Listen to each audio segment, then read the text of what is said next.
1. Before the War. In the last years of the 19th century, no one believed that this world was being watched closely by intelligences greater than our own. We had no idea that we were being studied almost as carefully as a scientist studies the small creatures in a drop of water. With great confidence, people travelled around this world and believed that they were in control of their lives. No one gave a thought to possible threats from other planets. At most, people believed there might be living things on Mars, perhaps less developed than us and ready to welcome visitors. But across the great emptiness of space, more intelligent minds than ours looked at this Earth with jealous eyes, and slowly and surely made their plans against us.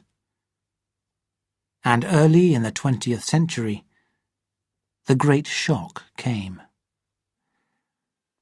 The planet Mars, I need not remind the reader, goes around the Sun at an average distance of 224 million kilometres, and receives from the Sun half of the light and heat that is received by this world.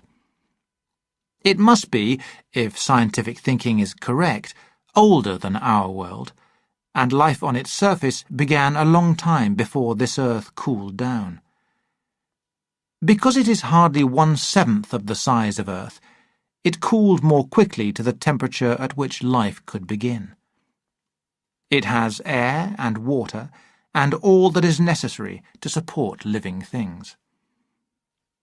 But people are so blind that no writer before the end of the 19th century suggested that much more intelligent life had developed there than on Earth. It was also not generally understood that because Mars is older and smaller than our Earth, and further from the Sun, it is nearer life's end as well as further from its beginning. Mars is getting colder, as one day our planet must too. Its physical condition is still largely a mystery, but we know that even in the middle of the day, in its warmest areas, the temperature is lower than during our coldest winter. Its air is much thinner than ours. Its oceans have become smaller until they cover only 1/3 of its surface, and from its far north and south, the ice is steadily moving forwards. The end of all life, which is a distant possibility for us, is an immediate problem for the Martians. This has brightened their intelligence, increased their abilities, and hardened their hearts. And looking across space, with instruments and minds more powerful than we can dream of, they see, at a distance of only 56 million kilometres, a morning star of hope. Our own warmer planet, with its green land and grey seas, its cloudy atmosphere, and its growing population. We, the people who live on this Earth, must seem to them at least as different and less developed as monkeys are to us. And before we criticize them for thinking in this way, we must remember how badly we have treated not only the animals of this planet, but also other people. Can we really complain that the Martians treated us in the same way? It seems that the Martians calculated their journey very cleverly. Their mathematical knowledge appears to be much more developed than ours.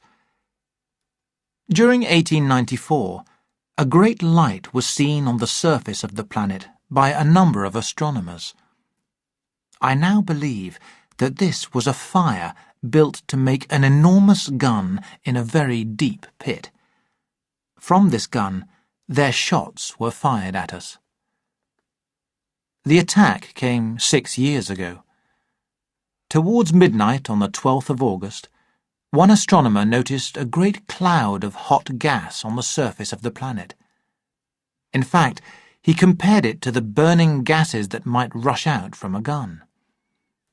This, we now know, was a very accurate description.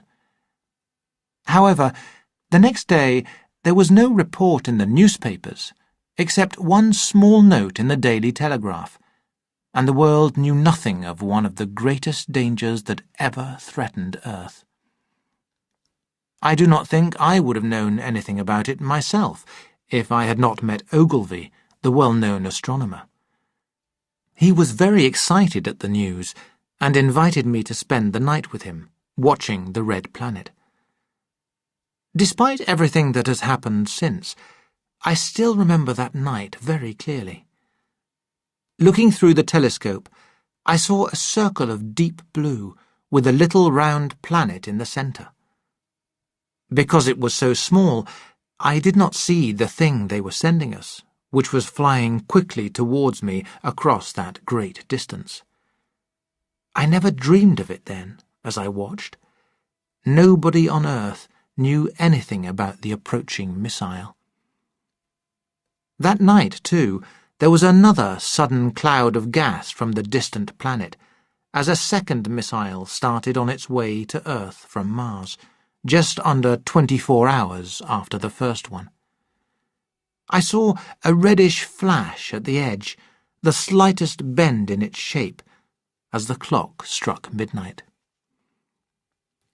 I remember how I sat there in the blackness, not suspecting the meaning of the tiny light I had seen, and all the trouble that it would cause me. I told Ogilvy, and he took my place and watched the cloud of gas growing as it rose from the surface of the planet.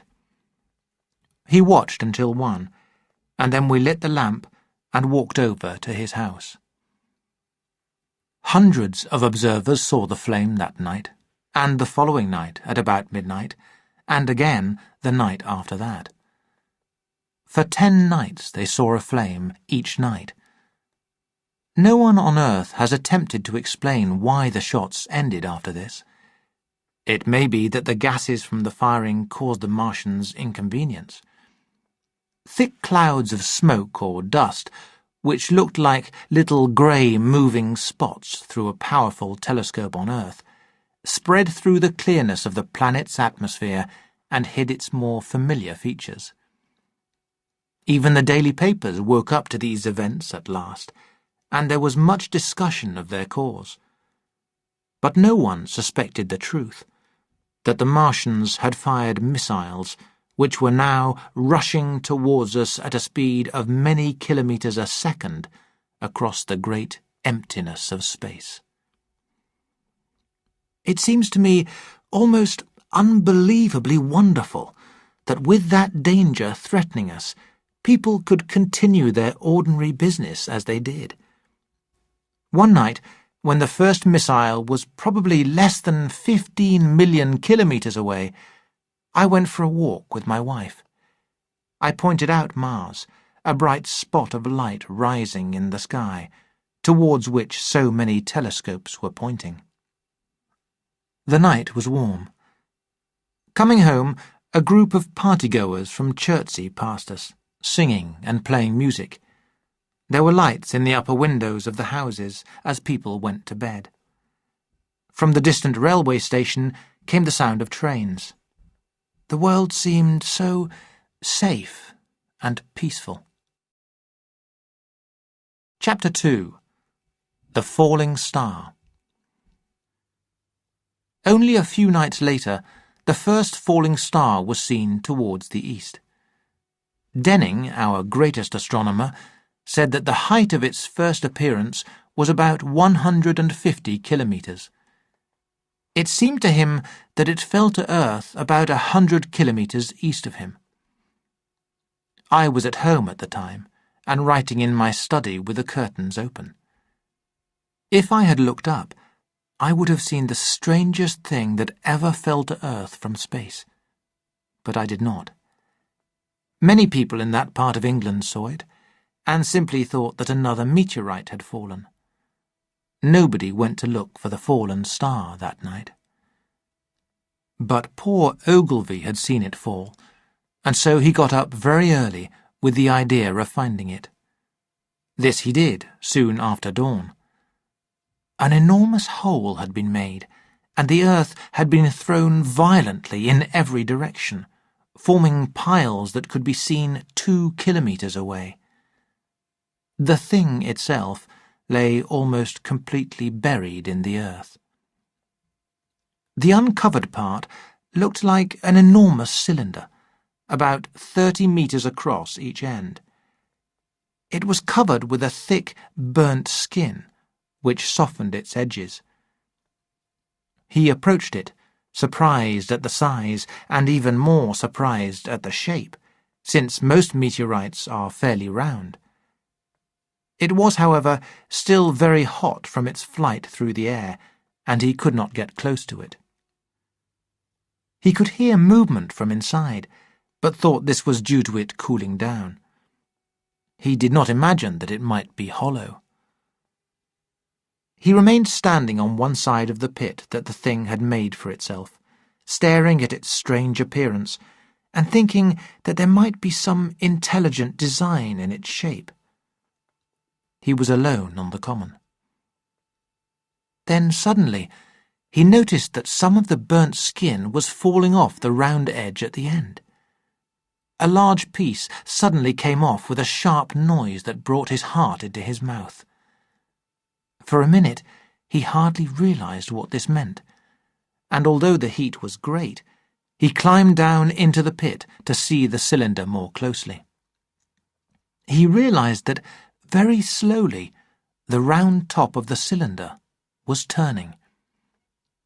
Even then he hardly understood what was happening, until he heard another sound and saw the black mark jump forwards a little. Then he suddenly understood. The cylinder was artificial, hollow with an end that screwed out. Something inside the cylinder was unscrewing the top. "Good heavens," said Ogilvy. "There's a man in it. Men in it. Half burnt to death, trying to escape." At once, thinking quickly, he connected the thing with the flash on Mars. The thought of the creature trapped inside was so terrible to him that he forgot the heat and went forwards to the cylinder to help. But luckily, the heat stopped him before he could get his hands on the metal. He stood undecided for a moment, then climbed out of the pit and started to run into Woking. The time then was around 6 o'clock. He met some local people who were up early, but the story he told and his appearance were so wild that they would not listen to him. That quietened him a little, and when he saw Henderson, the London journalist, in his garden, he shouted over the fence and made himself understood. "Henderson," he called, "you saw that meteorite last night?" "Yes," said Henderson. "What about it?" "It's out on Horsell Common now." "Fallen meteorite," said Henderson. "That's good." "But it's something more than a meteorite. It's a cylinder, an artificial cylinder. And there's something inside." "What did you say?" he asked. He was deaf in one ear. When Ogilvy told him all he had seen, Henderson dropped his spade, put on his jacket, and came out into the road. The two men hurried back at once to the common, and found the cylinder still lying in the same position. But now the sounds inside had stopped, and a thin circle of bright metal showed between its top and body. They listened, knocked on the burnt metal with a rock, and, getting no answer, they both decided that the men inside were either unconscious or dead. Of course, the two were quite unable to do anything, so they went back to the town again to get help. Henderson went to the railway station at once to send a telegram to London. By 8 o'clock, a number of boys and unemployed men were already walking to the common to see the dead men from Mars. That was the form the story took. I heard it first from my newspaper boy at about 9:15, and I went to the common immediately. When I got there, I found a little crowd of perhaps 20 people surrounding the great pit in which the cylinder lay. Henderson and Ogilvy were not there. I think they understood that nothing could be done for the moment, and had gone away to have breakfast at Henderson's house. I climbed into the pit and thought I heard a faint movement under my feet. The top had certainly stopped turning. At that time, it was quite clear in my own mind that the thing had come from the planet Mars, and I felt impatient to see it opened. At about 11, as nothing was happening, I walked back, full of such thoughts, to my home in Maybury. By the afternoon, the appearance of the common had changed very much. The early editions of the evening papers had shocked London. They printed stories like, "Message received from Mars. Amazing story from Woking." There was now a large crowd of people standing around. Going to the edge of the pit, I found a group of men in it, Henderson, Ogilvy, and a tall, fair-haired man I afterwards learnt was Stent, the astronomer royal, with several workmen holding spades. Stent was giving directions. A large part of the cylinder had now been uncovered, although its lower end was still hidden in the side of the pit. As soon as Ogilvy saw me, he called me to come down, and asked me if I would mind going over to see Lord Hilton, who owned the land. The growing crowd, he said, was now becoming a serious problem, especially the boys. He wanted a fence put up to keep the people back. I was very glad to do as he asked. I failed to find Lord Hilton at his house, but was told he was expected from London by the 6 o'clock train. As it was then about 5:15, I went home, had some tea, and walked up to the station to meet him. Chapter 3. The Cylinder Opens. When I returned to the common, the sun was setting. Groups of people were hurrying from the direction of Woking. The crowd around the pit had increased to a couple of 100 people, perhaps. There were raised voices, and some sort of struggle appeared to be going on around the pit. As I got nearer, I heard Stent's voice. "Keep back! Keep back!" A boy came running towards me. "It's moving," he said to me as he passed. "Unscrewing and unscrewing. I don't like it. I'm going home." I went on to the crowd and pushed my way through. Everyone seemed greatly excited. I heard a peculiar humming sound from the pit. "Keep those fools back," said Ogilvy. "We don't know what's in the thing, you know." I saw a young man, I believe he was a shop assistant in Woking, standing on the cylinder and trying to climb out of the pit again. The crowd had pushed him in. The end of the cylinder was being screwed out from within. Nearly 1/2 metre of shining screw stuck out. Someone pushed against me, and I almost fell down on top of the screw.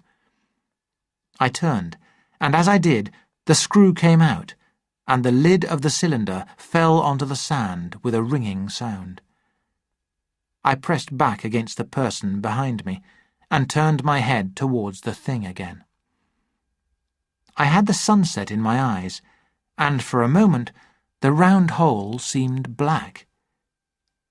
I think everyone expected to see a man come out. Possibly something a little unlike us on Earth, but more or less a man. I know I did. But looking, I soon saw something grey moving within the shadow. Then 2 shining circles, like eyes.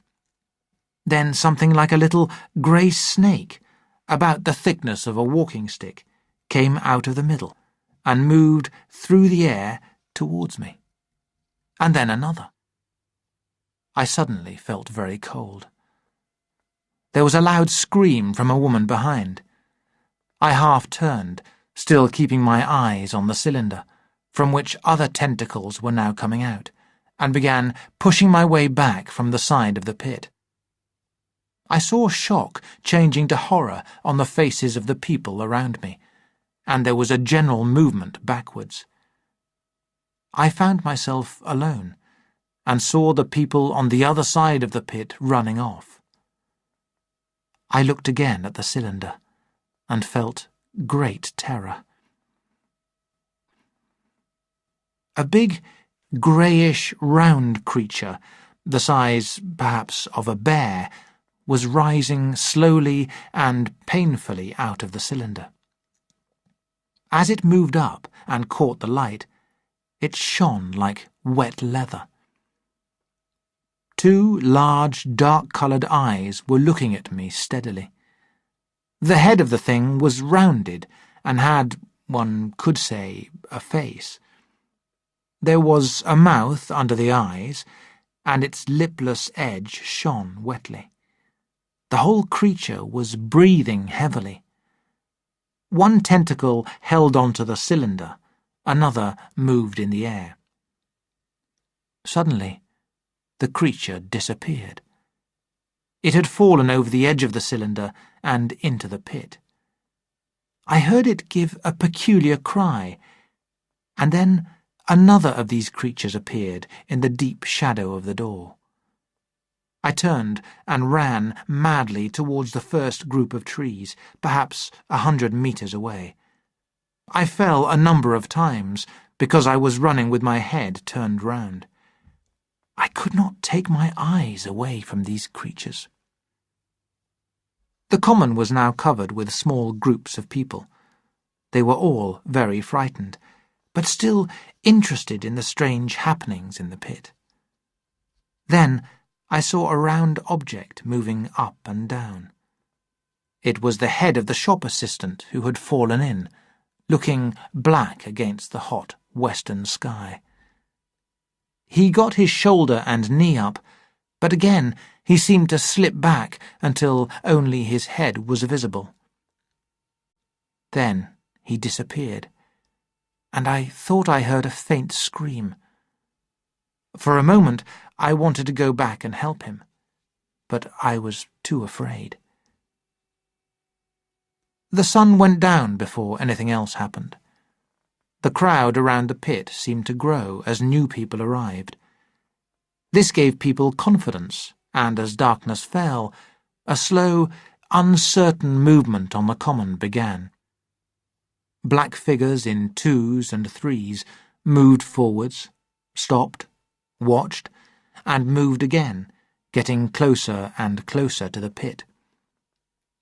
And then, coming from the direction of Horsell, I noticed a little black group of men, the first of whom was waving a white flag. They were too far away for me to recognize anyone there, but I learned afterwards that Ogilvy, Stent, and Henderson were with others in this attempt at communication. As the group moved forwards, a number of other people started to follow them. Suddenly, there was a flash of light, and bright greenish smoke came out of the pit in 3 separate clouds, which moved up, one after the other, into the still air.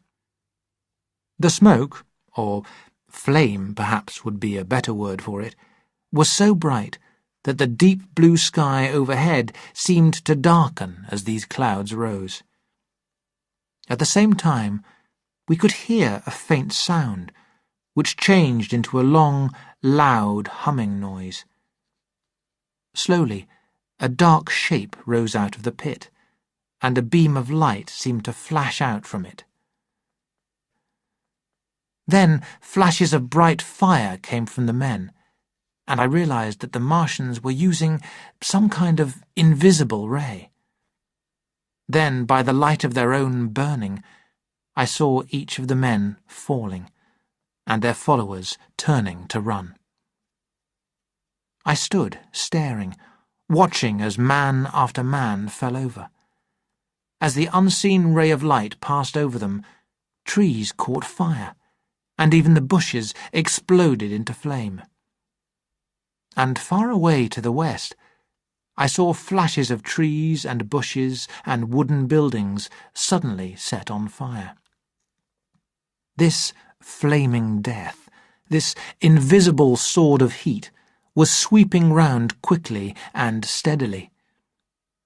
I knew it was coming towards me because of the flashing bushes it touched, but I was too shocked to move.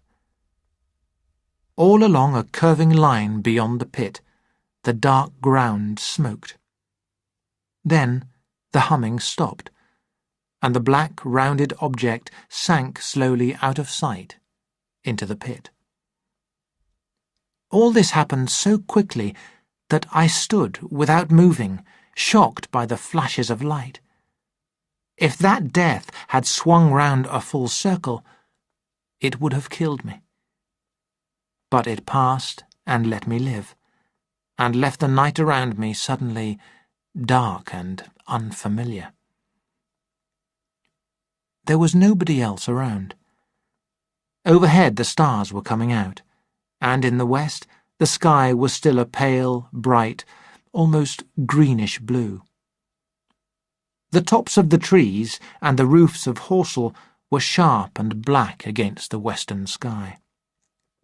Areas of bush and a few trees still smoked, and the houses towards Woking Station were sending up tongues of flame into the stillness of the evening air. I realized that I was helpless and alone on this dark common.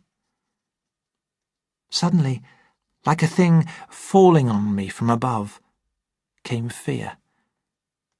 With an effort, I turned and began an unsteady run through the grass. The fear I felt was panic, terror not only of the Martians, but of the dark and stillness all around me. I ran, crying silently as a child might do. After I had turned, I did not dare look back. Chapter 4. Mars Attacks. I ran until I was totally exhausted, and I fell down beside the road. That was near the bridge by the gasworks. I remained there for some time. Eventually, I sat up, strangely puzzled. For a moment, perhaps, I could not clearly understand how I came there. My terror had fallen from me like a piece of clothing. A few minutes earlier, there had only been 3 things in my mind: the great size of the night and space and nature, my own weakness and unhappiness, and the near approach of death. Now I was my normal self again, an ordinary citizen. The silent common, my escape, the flames, seemed like a dream. I asked myself if these things had really happened. I could not believe it. I got up and walked up the steep slope to the bridge. My body seemed to have lost its strength. The figure of a workman carrying a basket appeared. Beside him ran a little boy. He passed me, wishing me good night. I thought about speaking to him, but did not. I answered his greeting and went on over the bridge. 2 men and a woman were talking at the gate of one of the houses. I stopped. "What news from the common?" I said. "Aye," said one of the men, turning. "What news from the common?" I repeated. "Haven't you just been there?" the men asked. "People seem fairly silly about the common," the woman said over the gate. "What's it all about?" "Haven't you heard of the men from Mars?" I said. "The creatures from Mars?" "Quite enough," said the woman. "Thanks." And all three of them laughed.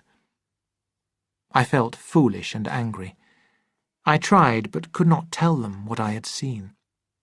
They laughed again at my broken sentences.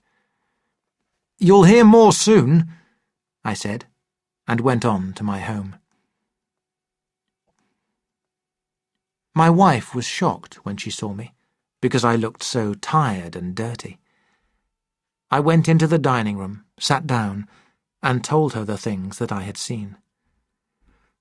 "There is one good thing," I said, to calm her fears.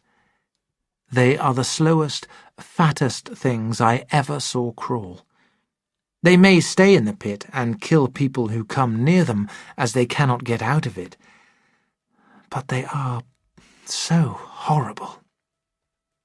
"Don't, dear," said my wife, putting her hand on mine. "Poor Ogilvy," I said. "He may be lying dead there." My wife, at least, did not think my experience unbelievable. When I saw how white her face was, I began to comfort her and myself by repeating all that Ogilvy had told me about the impossibility of Martians capturing the Earth. On the surface of the Earth, the force of gravity is 3 times as great as on the surface of Mars. A Martian, therefore, would weigh 3 times more than on Mars, although his strength would be the same. That was the general opinion.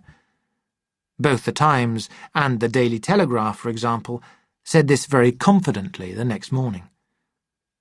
Both ignored, as I did, 2 obvious problems with this theory. The atmosphere of Earth, we now know, contains much more oxygen than there is on Mars. This certainly gave the Martians much greater strength. And we also learned that the Martians were so mechanically clever that they did not need to use their bodies very much. But I did not consider these points at the time, and so I thought the Martians had very little chance of success. With wine and food, and the need to help my wife feel less afraid, I slowly became braver and felt safer. I remember the dinner table that evening very clearly, even now. My dear wife's sweet, worried face looking at me from under the pink lampshade, the white cloth laid with silver and glass, the glass of red wine in my hand. I did not know it, but that was the last proper dinner I would eat for many strange and terrible days. If on that Friday night you had drawn a circle at a distance of 5 kilometres from Horsell Common, I doubt if there would have been one human being outside it, unless it was a relation of Stent, whose emotions or habits were affected by the new arrivals. Many people had heard of the cylinder, of course, and talked about it, but it did not have as much effect as a political event. Even within the 5-kilometre circle, most people were unaffected. I have already described the behaviour of the people to whom I spoke. All over the district, people were eating dinner. Men were gardening, children were being put to bed, young people were out walking together. Maybe there was talk in the village streets, a new topic in the pubs, and here and there a messenger or even an eyewitness of the later events caused some excitement. However, for most of the time the daily routine of work, food, drink, and sleep went on as it had done for countless years. People came to the common and left it, but all the time a crowd remained. 1 or 2 adventurous people went into the darkness and crawled quite near the Martians, but they never returned, because now and again a light ray swept round the common, and the heat ray was ready to follow. And all night the sound of hammering could be heard as the Martians worked on the machines they were making ready. At about 11, a company of soldiers came through Horsell and spread out in a great circle around the common. Several officers had been on the common earlier in the day, and one was reported to be missing. Another one arrived and was busy questioning the crowd at midnight. The army was certainly taking things seriously. A few seconds after midnight, the crowd in the Chertsey Road, Woking, saw a star fall from the sky into the woods to the northwest. This was the second cylinder. Saturday lives in my memory as a day of worry. It was a lazy, hot day, too. I had only slept a little, and I got up early. I went into my garden and stood listening, but towards the common there was nothing moving. The milkman came, as usual, and I asked him the latest news. He told me that during the night the Martians had been surrounded by soldiers and that field guns were expected. "We have to try not to kill them," he said, "if it can possibly be avoided." After breakfast, instead of working, I decided to walk down towards the common. Under the railway bridge, I found a group of soldiers. Engineers, I think. Men wearing small round caps, dirty red jackets, and dark trousers. They told me that no one was allowed over the bridge. I talked with them for a time, and told them of my sight of the Martians on the previous evening. None had seen them, so they asked me many questions. An ordinary engineer is much better educated than a common soldier, and they discussed, with some intelligence, the odd conditions of the possible fight. After some time I left them and went on to the railway station to get as many morning papers as I could. These contained only very inaccurate descriptions of the killing of Stent, Henderson, Ogilvy, and the others. I got back to lunch at about 2, very tired because, as I have said, the day was extremely hot and dull. To make myself feel better, I took a cold bath in the afternoon. During that day, the Martians did not show themselves. They were busy in the pit, and there was the sound of hammering and a column of smoke.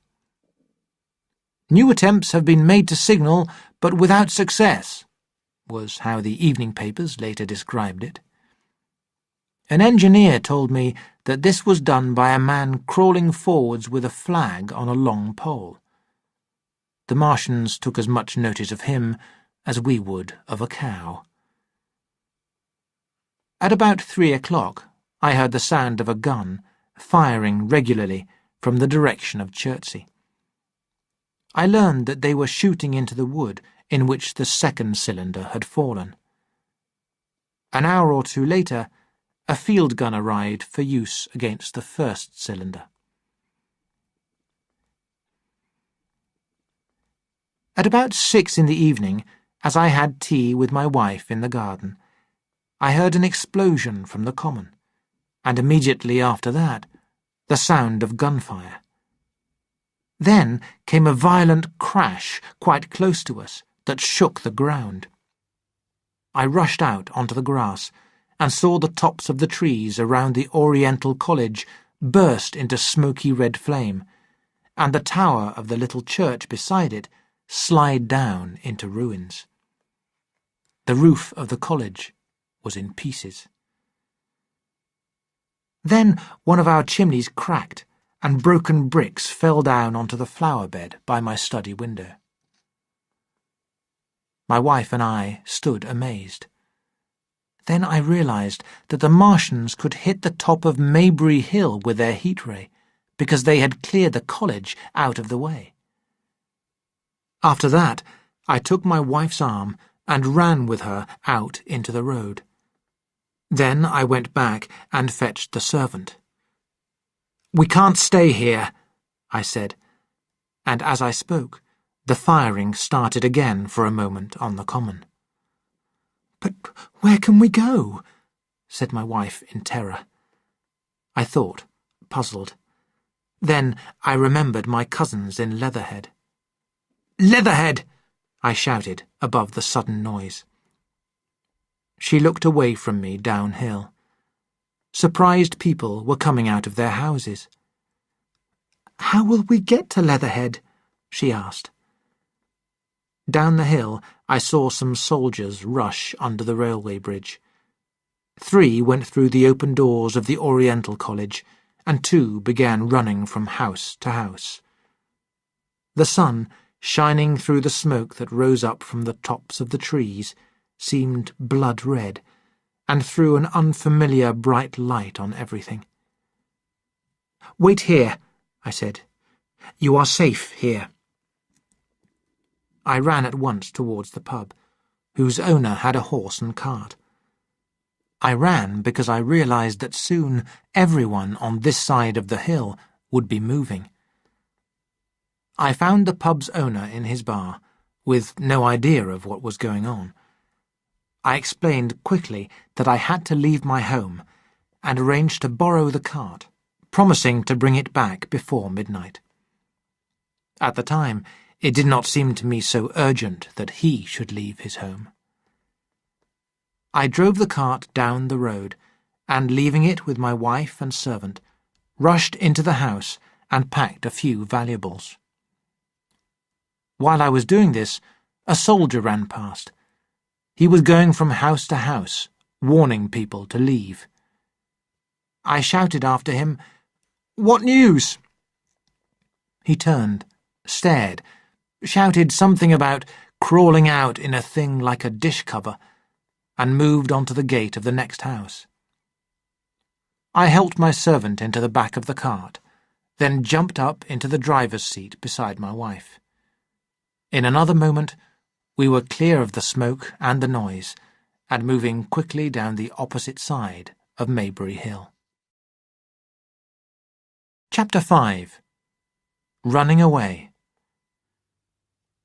Leatherhead is about 20 kilometres from Maybury. We got there without any problems at about 9 o'clock, and the horse had an hour's rest while I had supper with my cousins and left my wife in their care. My wife was strangely silent during the drive, and seemed very worried. If I had not made a promise to the pub owner, she would, I think, have asked me to stay in Leatherhead that night. Her face, I remember, was very white as I drove away. My feelings were quite different. I had been very excited all day, and I was not sorry that I had to return to Maybury. I was even afraid that the last shots I had heard might mean the end of our visitors from Mars. I wanted to be there at the death. The night was unexpectedly dark, and it was as hot and airless as the day. Overhead, the clouds were passing fast, mixed here and there with clouds of black and red smoke, although no wind moved the bushes around me. I heard a church strike midnight, and then I saw Maybury Hill, with its treetops and roofs black and sharp against the red sky. At that moment, a bright green light lit up the road around me, and showed the distant woods to the north. I saw a line of green fire pass through the moving clouds and into the field to my left. It was the 3rd cylinder. Just after this came the first lightning of the storm, and the thunder burst like a gun overhead.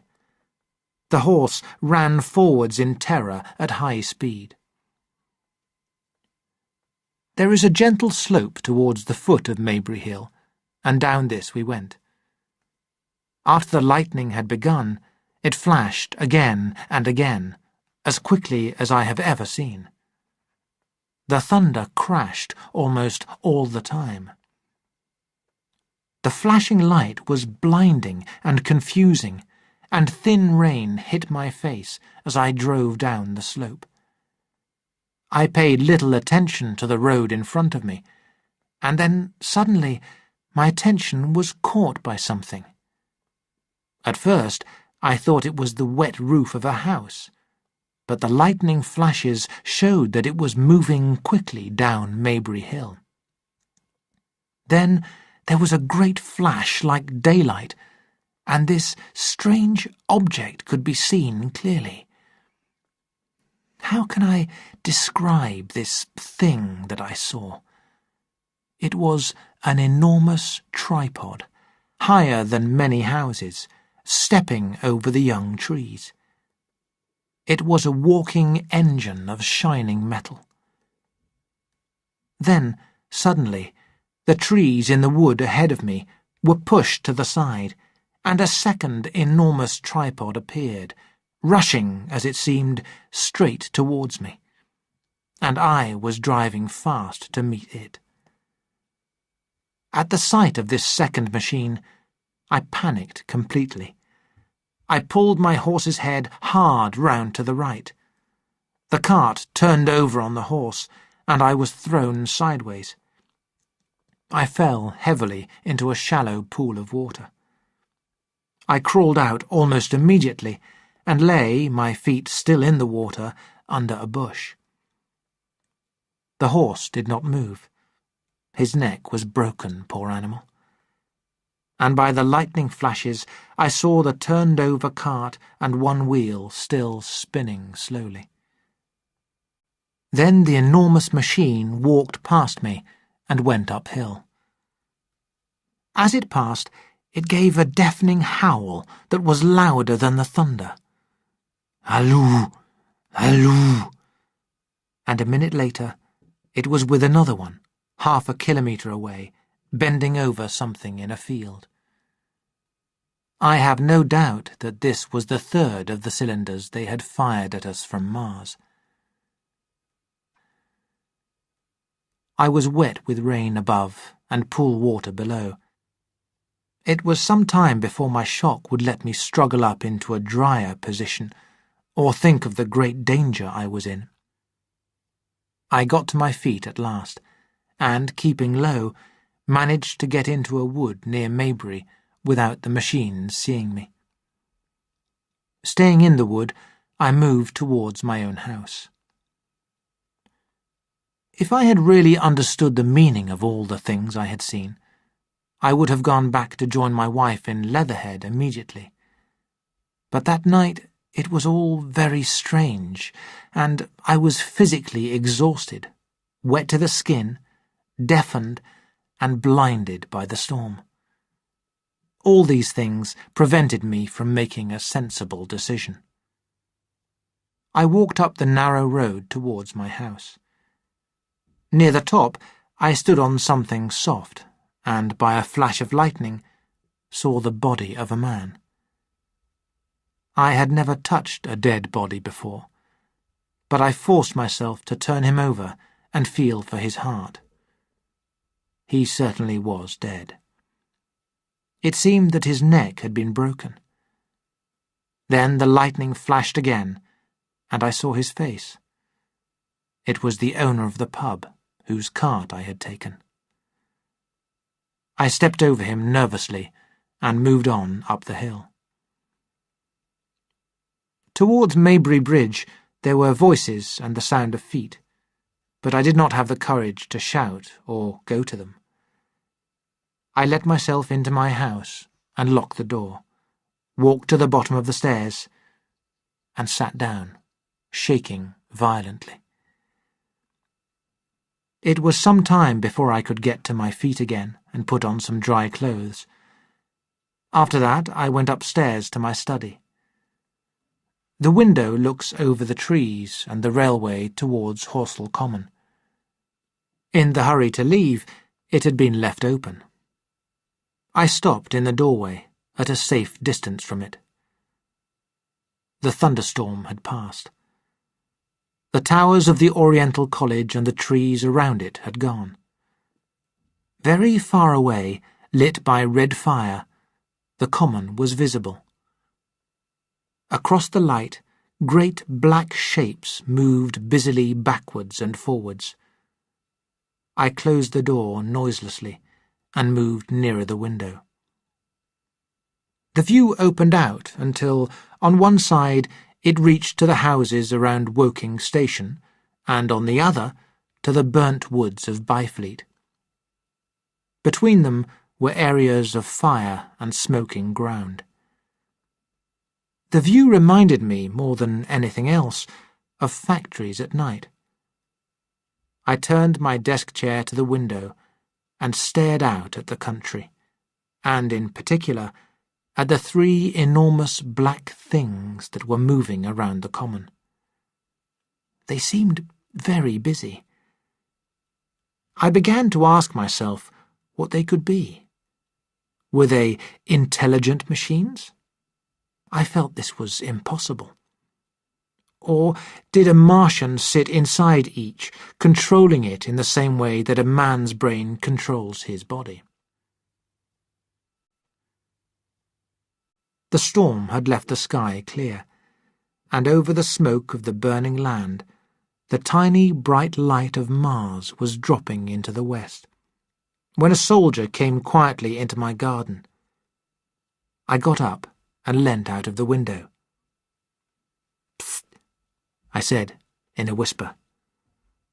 He stopped for a moment, then walked across to the house. "Who's there?" he said, also whispering. "Are you trying to hide?" I asked. "I am." "Come into the house," I said. I went down, opened the door, and let him in. I could not see his face. He had no hat, and his coat was unbuttoned. "What's happened?" I asked. "We didn't have a chance," he said. "Not a chance." He followed me into the dining room. "Have a drink," I said, pouring one for him. He drank it. Then, suddenly, he sat down at the table, put his head on his arms, and began to cry like a little boy. It was a long time before he was able to answer my questions, and the answers he gave were puzzled and came in broken sentences. He was part of a field gun team. They were turning their gun to fire on one of the tripods when it suddenly exploded. He found himself lying under a group of burnt dead men and horses. His back was hurt by the fall of a horse, and he lay there for a long time. He watched as the foot soldiers rushed towards the tripod. They all went down in a second. Then the tripod walked slowly over the common. A kind of arm held a complicated metal case, out of which the heat ray flashed as it killed anyone who was still moving. Then the tripod turned and walked away towards where the second cylinder lay. At last, the soldier was able to move, crawling at first, and he got to Woking. There were a few people still alive there. Most of them were very frightened, and many of them had been burnt. He hid behind a broken wall as one of the Martian tripods returned. He saw this one go after a man, catch him in one of its steel arms, and knock his head against a tree. After it got dark, the soldier finally ran and managed to get across the railway. That was the story I got from him, bit by bit. He grew calmer telling me. He had eaten no food since midday, and I found some meat and bread and brought it into the room. As we talked, the sky gradually became lighter. I began to see his face, blackened and exhausted, as no doubt mine was too. When we had finished eating, we went quietly upstairs to my study, and I looked again out of the open window. In one night, the valley had become a place of death. The fires had died down now, but the ruins of broken and burnt-out houses and blackened trees were clear in the cold light of the dawn. Destruction had never been so total in the history of war. And, shining in the morning light, 3 of the tripods stood on the common, their tops turning as they examined the damage they had done. Chapter 6. The Death of Towns. As the dawn grew brighter, we moved back from the window where we had watched and went very quietly downstairs. The soldier agreed with me that the house was not a good place to stay in. He suggested going towards London, where he could rejoin his company. My plan was to return at once to Leatherhead. The strength of the Martians worried me so much that I had decided to take my wife to the south coast and leave the country with her immediately. I had already decided that the area around London would be the scene of a great battle before the Martians could be destroyed. Between us and Leatherhead, however, lay the 3rd cylinder. If I had been alone, I think I would have taken my chance and gone straight across country. But the soldier persuaded me not to. "It's no kindness to your wife," he said, "for you to get killed." In the end, I agreed to go north with him under cover of the woods. After that, I would leave him and turn off to reach Leatherhead. I wanted to start at once, but the soldier had been in wars before and knew better than that. He made me find all the food and drink that we could carry, and we filled our pockets. Then we left the house and ran as quickly as we could down the narrow road. All the houses seemed empty. In the road lay a pile of 3 burnt bodies close together, killed by the heat ray. In fact, apart from ourselves, there did not seem to be a living person on Maybury Hill. We reached the woods at the foot of the hill and moved through these towards the road. As we ran, we heard the sound of horses and saw through the trees 3 soldiers riding towards Woking. We shouted, and they stopped while we hurried towards them. They were an officer and 2 men. "You were the first people I've seen coming this way this morning," the officer said. "What's happening?" The soldier who had stayed with me stepped up to him. "My gun was destroyed last night, sir. I've been hiding. I'm trying to rejoin my company. You'll come in sight of the Martians, I expect, about 1 kilometre along this road." "What do they look like?" asked the officer. "Big machines, sir, 30 metres high, 3 legs and a great big head, sir." "What nonsense," said the officer. "You'll see, sir. They carry a kind of box that shoots fire and strikes you dead." "What do you mean? A gun?" "No, sir." And he began to describe the heat ray. Halfway through his report, the officer interrupted him and looked at me. "Did you see it?" he said. "It's perfectly true," I replied. "Well," he said, "I suppose it's my business to see it too. Listen," he said to my new friend, "you had better go to Weybridge and report to the highest officer." He thanked me, and they rode away.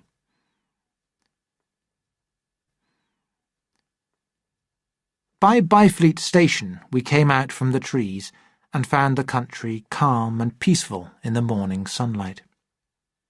It seemed like any other Sunday, except for the empty houses and the other ones where people were packing. However, Byfleet was very busy. Soldiers were telling people to leave and helping them to load carts in the main street. Many people, though, did not realise how serious the situation was.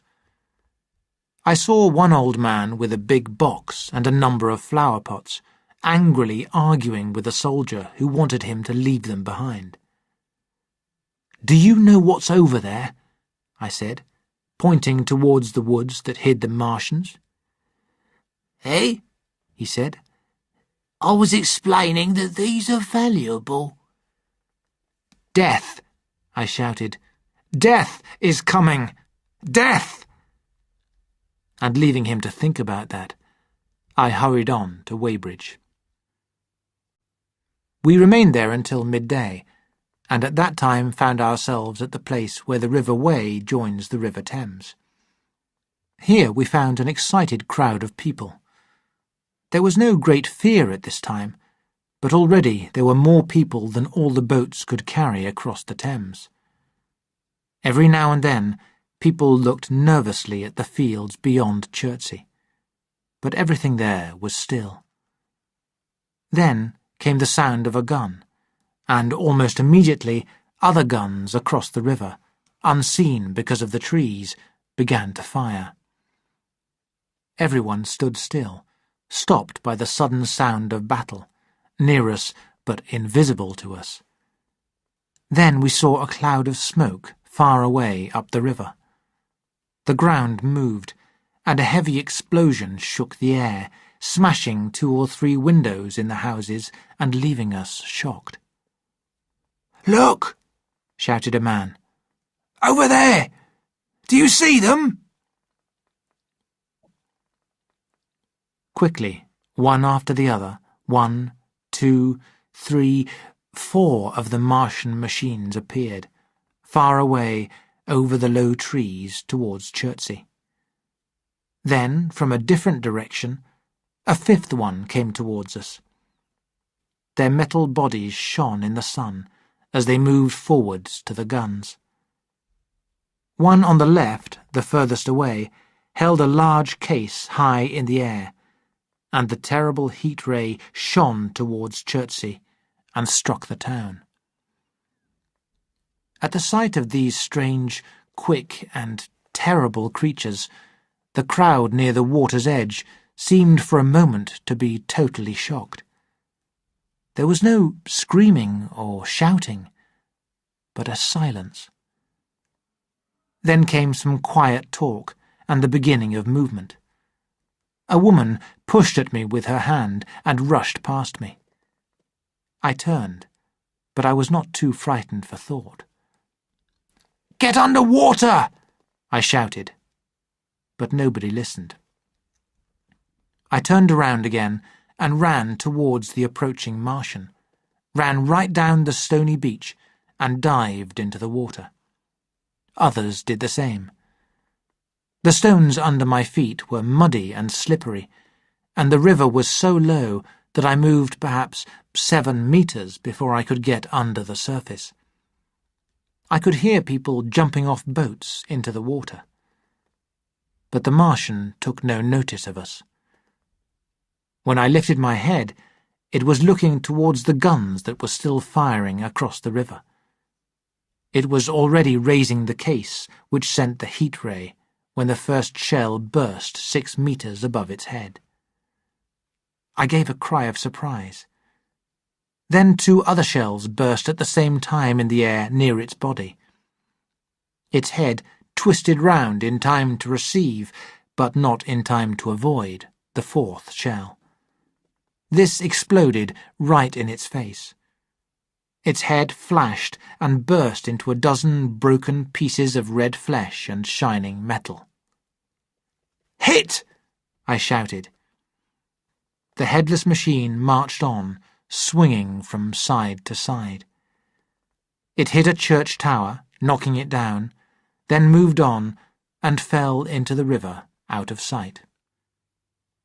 A violent explosion shook the air, and a column of water, steam, mud, and broken metal shot far up into the sky. In another moment, a great wave of very hot water came sweeping round the bend. I saw people struggling towards the shore, and heard their screaming and shouting faintly above the noise of the Martian's fall. I rushed through the water until I could see round the bend. The Martian came into sight down the river, most of it under the water. Thick clouds of steam were pouring from the wreckage, and through it I could see its long legs and tentacles moving in the water. My attention was caught by an angry noise. A man, knee-deep in the water, shouted to me and pointed, although I could not hear what he said. Looking back, I saw the other Martians walking down the riverbank from the direction of Chertsey. The guns fired again, but with no effect. At that moment, I got under the water, and holding my breath until movement was painful, swam under the surface for as long as I could. The river was rough around me, and quickly growing hotter. When for a moment I raised my head to breathe and throw the hair and water out of my eyes, the steam was rising in a white fog that hid the Martians completely. The noise was deafening. Then I saw them, enormous grey figures. They had passed me, and two were bending over the fallen one. The third and fourth stood beside him in the water. The cases that produced the heat rays were waved high, and the beams flashed this way and that. The air was full of deafening and confusing noises. The loud sounds of the Martians, the crash of falling houses, the flash of fire as trees and fences began to burn. Thick, black smoke was rising to mix with the steam from the river. Then suddenly, the white flashes of the heat ray came towards me. The houses fell as it touched them and exploded into flame. The trees caught fire with a loud noise. The heat ray came down to the water's edge less than 50 meters from where I stood. It ran across the river, and the water behind it boiled. I turned towards the shore. In another moment, a large wave of almost boiling water rushed towards me. I screamed and ran. If my foot had slipped, it would have been the end. I fell in full view of the Martians on the stony beach. I expected only death. I have a faint memory of the foot of a Martian coming down within 20 meters of my head, going straight into the loose stones. Then I saw the four of them carrying the remains of the fallen one between them, now clear and then later faint through a curtain of smoke, moving away from me across a great space of river and fields. And then, very slowly, I realized that somehow I had escaped. I saw an empty boat, very small and far away, moving down the river, and, taking off most of my wet clothes, I swam to it. I used my hands to keep it moving down the river towards Walton, going very slowly and often looking behind me. I was in some pain and very tired.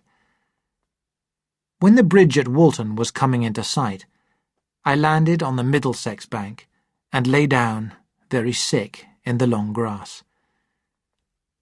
I do not remember the arrival of the curate, so probably I slept for some time.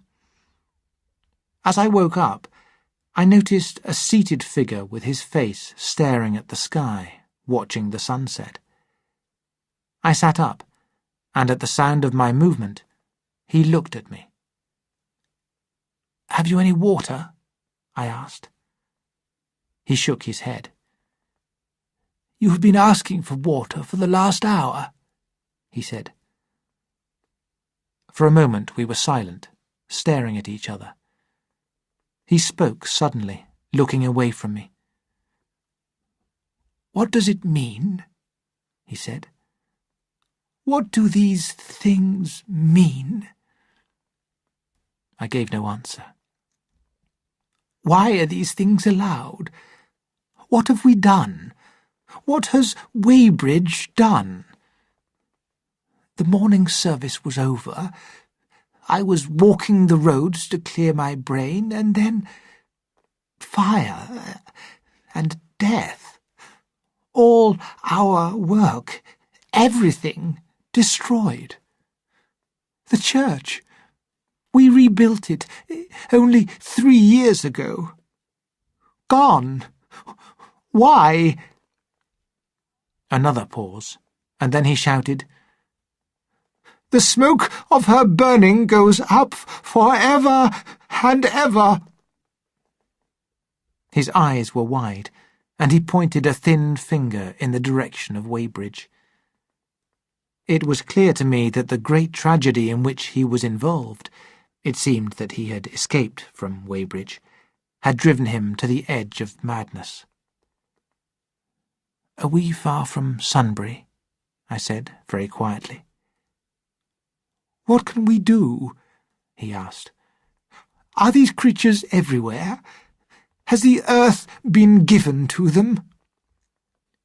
"Are we far from Sunbury?" "Only this morning I was in charge of the church service." "Things have changed," I said quietly. "You must stay calm. There is still hope." "Hope?" "Yes, a lot of hope, despite all this destruction. Listen." From beyond the low hills across the water came the dull sound of the distant guns, and a far-away, strange crying. Then everything was still. High in the west the moon hung pale above the smoke and the hot, still beauty of the sunset. "We had better follow this path," I said, "to the north." Chapter 7. In London.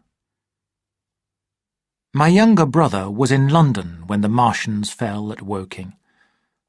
He was a medical student, working for an examination, and he heard nothing of the arrival until Saturday morning. The morning papers on Saturday contained, in addition to a great deal of information about the planet Mars, one very short report.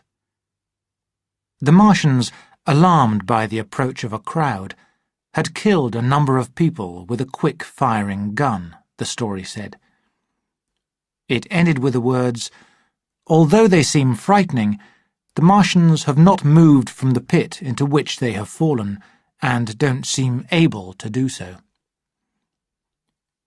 Even the afternoon papers had nothing to tell apart from the movement of soldiers around the common, and the burning of the woods between Woking and Weybridge. Nothing more of the fighting was known that night, the night of my drive to Leatherhead and back. My brother was not worried about us, as he knew from the description in the papers that the cylinder was 3 kilometres from my house. That night he made up his mind to visit me, in order to see the things before they were killed. He sent a telegram which never reached me. On the Saturday evening at Waterloo Station, he learned that an accident prevented trains from reaching Woking. He could not discover what kind of accident it was. In fact, the people in charge of the railway did not clearly know at that time. There was very little excitement at the station. Few people connected the problem with the Martians.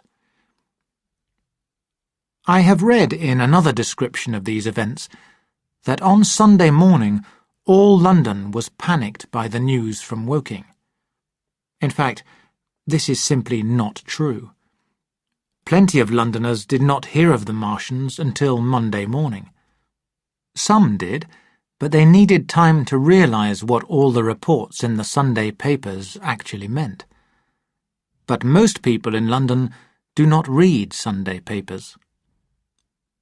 Besides this, Londoners are very used to feeling safe, and exciting news is so normal in the papers that they could read reports like this without great fear. At about 7 o'clock last night, the Martians came out of the cylinder and, moving around in metal machines, completely destroyed Woking Station and the houses around it, and killed around 600 soldiers. No details are known.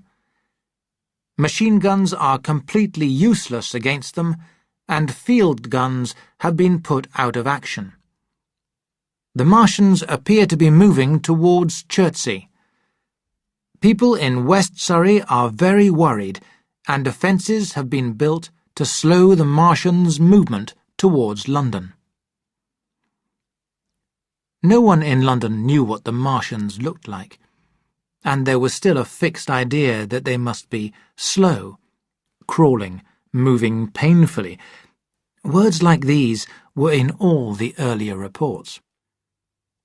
But none of them were written by anyone who had actually seen a Martian. The Sunday papers printed separate editions as further news came in. But there was almost nothing to tell people until the government announced that the people of Walton and Weybridge and all that district were pouring along the roads towards London.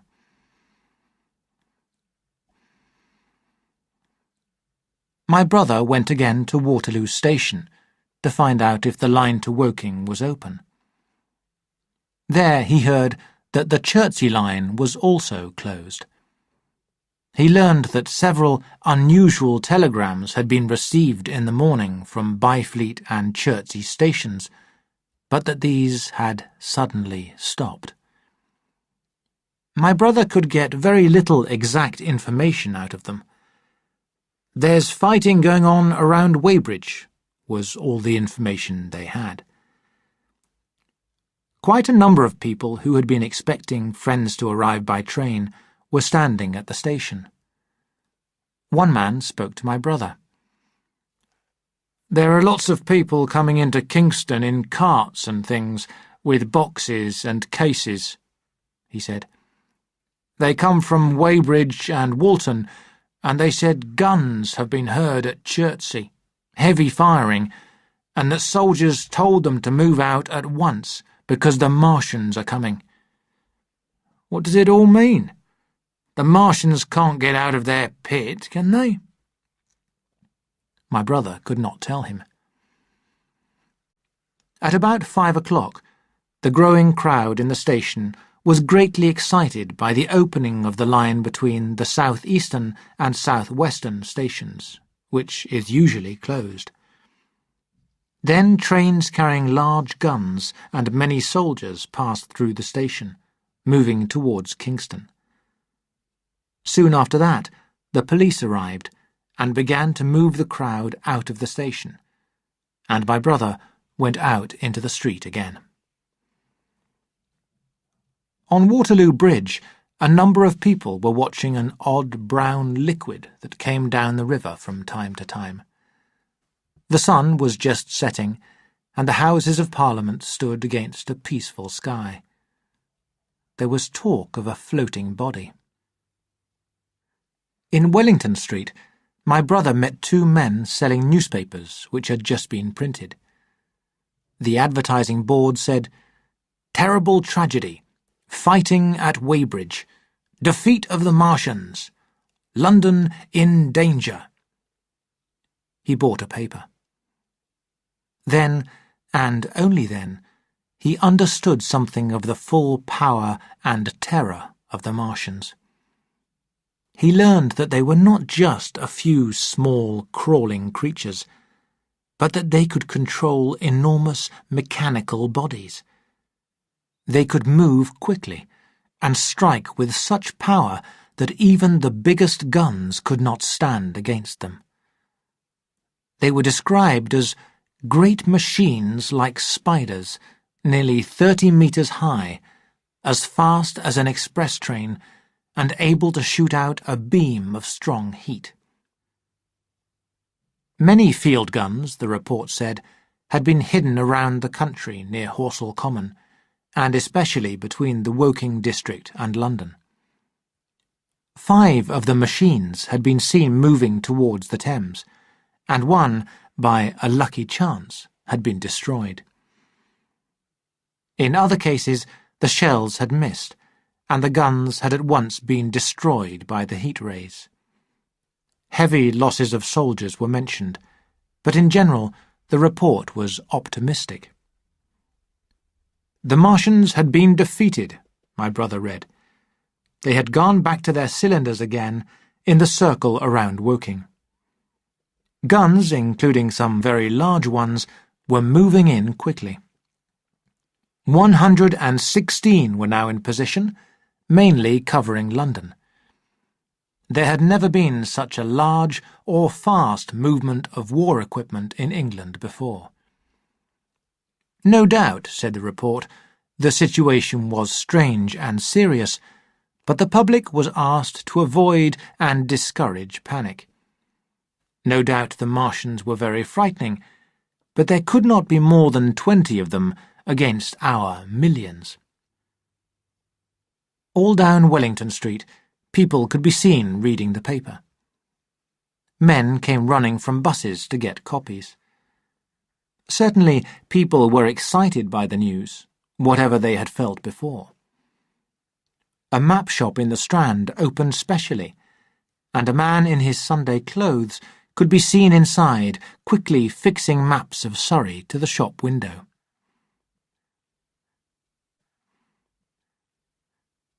Going along the Strand to Trafalgar Square, my brother saw some of the refugees from West Surrey.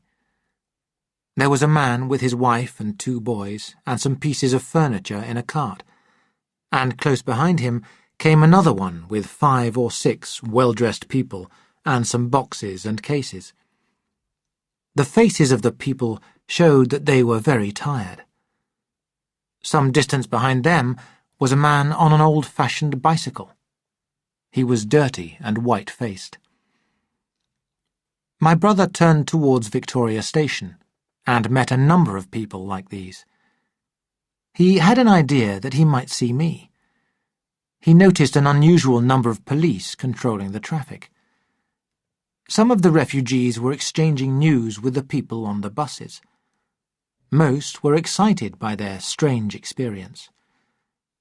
My brother spoke to several of the refugees, but none could give him any news of Woking, except one man who said that it had been totally destroyed the previous night.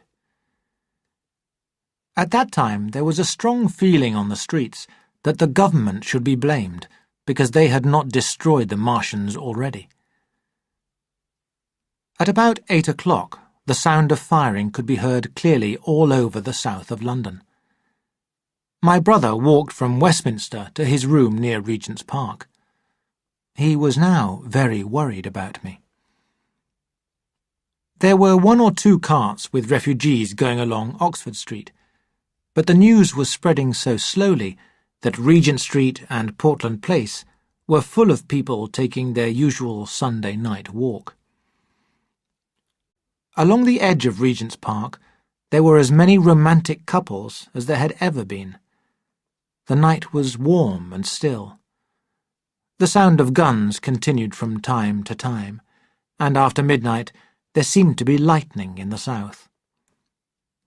My brother read and reread the paper, thinking that the worst had happened to me. He was restless, and after supper went out again. He returned and tried to concentrate on his examination notes, but without success. He went to bed a little after midnight, and was woken in the early hours of Monday morning by the sound of knocking on doors, feet running in the street, distant drumming, and the ringing of bells. For a moment he lay in surprise.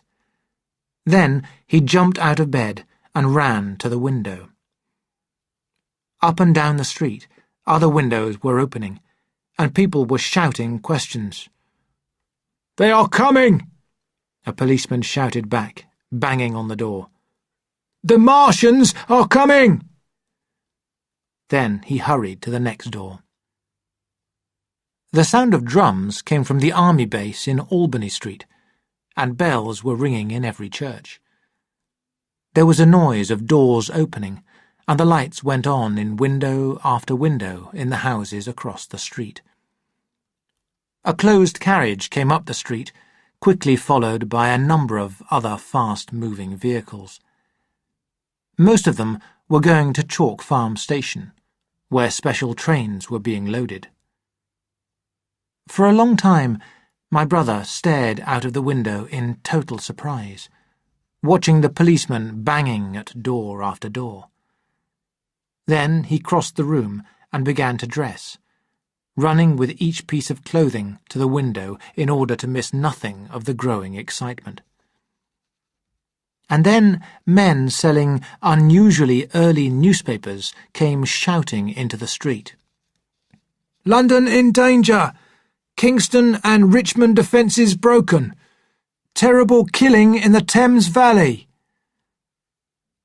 All around him, in the rooms below, in the houses on each side and across the road, and all across London, people were rubbing their eyes and opening windows to stare out and ask questions, and getting dressed quickly as the first breath of the coming storm of fear blew through the streets. It was the beginning of the Great Panic.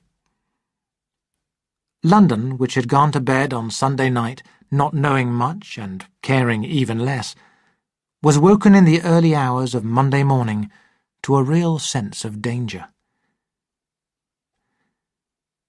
Unable to learn what was happening from his window, my brother went down and out into the street just as the sky turned pink with the dawn. Every moment brought more and more fast-moving people in vehicles. "Black smoke!" he heard people shouting. "Black smoke!" As he stood at the door, not knowing what to do, he saw another newspaper seller approaching him. The man was running away with the others and selling his papers for many times their normal price as he ran. A strange mixture of profit and panic. And from this paper, my brother read that terrible report from the commander of the army. "The Martians are able to send out enormous clouds of black smoke. They have poisoned our gunners, destroyed Richmond, Kingston, and Wimbledon, and are moving slowly towards London, destroying everything on the way. It is impossible to stop them. There is no safety from the black smoke except by running away." That was all, but it was enough. All of the 6 million people who lived in the great city were beginning to move. Soon, everybody would be trying to escape to the north. "Black smoke!" the voices shouted. "Fire!" The bells of the local church rang loudly. A carelessly driven cart smashed, and people screamed and swore. Yellow lights moved around in the houses, and in the sky above them, the dawn was growing brighter, clear and calm. He heard people running in the rooms, and up and down the stairs behind him. His neighbour came to the door. She was not properly dressed, and her husband followed her, shouting. As my brother began to realize how serious the situation was, he returned quickly to his room, put all the money he had, about £10, into his pockets, and went out again into the streets. Chapter 8. The Black Smoke. While the curate had sat and talked so wildly to me in the flat fields near Walton, and while my brother was watching the refugees pour across Westminster Bridge, the Martians had started to attack again. As it was reported later, most of them remained busy with preparations in the pit on Horsell Common until 9 that night, doing something that produced a great amount of black smoke. But 3 certainly came out at about 8 o'clock. They moved forward slowly and carefully towards Ripley and Weybridge, and so came in sight of the waiting guns. These Martians moved in a line, perhaps 2 kilometers apart. They communicated with each other by loud howls. It was this howling and the firing of the guns at Ripley and Weybridge that we heard at Walton. The Ripley gunners had never been in action before. The guns fired one ineffective shell each, then the soldiers ran away. The Martian, without using his heat ray, walked calmly over their guns. The Weybridge men, however, were better led, or were more experienced. Hidden by a wood, it seems they were not noticed by the Martian nearest to them. They aimed their guns well, and fired at a distance of about 1 kilometre. The shells exploded all round it, and it was seen to move forwards a few steps and go down. The guns were reloaded quickly. The fallen Martian used its voice, and immediately a second one answered it, appearing over the trees to the south. It seemed that one of its 3 legs had been broken. All of the second shells missed the Martian on the ground, and immediately the other Martians used their heat rays on the guns. The shells blew up. The trees all around the guns caught fire, and only 1 or 2 of the men escaped. After this, it seemed that the 3 Martians spoke together, and those who were watching them report that they stayed absolutely quiet for the next half-hour. The fallen Martian crawled slowly out of its machine and began to repair its leg. By about 9, it had finished, and the machine was seen to move again. A few minutes later, these 3 were joined by 4 other Martians, each carrying a thick black tube. A similar tube was given to each of the 3, and the 7 spread out at equal distances along a curved line between Weybridge and Ripley. A dozen signal lights went on as soon as they began to move, warning the waiting guns around Isha. At the same time, 4 of the fighting machines, also carrying tubes, crossed the river, and 2 of them, black against the western sky, came into sight of myself and the curate as we hurried along the road to the north. When he saw them, the curate made a frightened noise and began running. But I knew it was no good running from a Martian, and I crawled into some bushes by the side of the road. He looked back and turned to join me. We heard the distant sound of a gun, then another nearer, and then another. And then the Martian closest to us raised his tube and fired it towards the guns, with a loud bang that made the ground shake. The other one did the same. There was no flash, no smoke, simply a loud noise. I was so excited by all this that I completely forgot about my personal safety and raised my head out of the bushes. As I did, I heard another bang, and something flew fast over my head. I expected at least to see smoke or fire, but there was only the deep blue sky above and one single star. There had been no explosion, no answer from the guns. Silence returned, and 3 minutes passed. "What's happened?" said the curate, standing up. "I've no idea," I answered. I looked again at the Martian and saw that it was now moving east along the riverbank. Every moment I expected a hidden gun to fire at it, but the evening calm was unbroken. The figure of the Martian grew smaller as it moved away, and soon it was hidden by the mist and the coming night. The curate and I climbed higher up the hill and looked round. Towards Sunbury there was something dark, like a hill, hiding our view of the country further away. Then, far across the river, we saw another similar hill. These hills grew lower and broader as we stared. I had a sudden thought and looked to the north, and there I saw a third of these cloudy black hills. Everything had become very still. Far away to the northeast, we heard the Martians calling to each other, but our guns were silent. At the time, we could not understand these things, but later I learnt the meaning of these frightening black hills.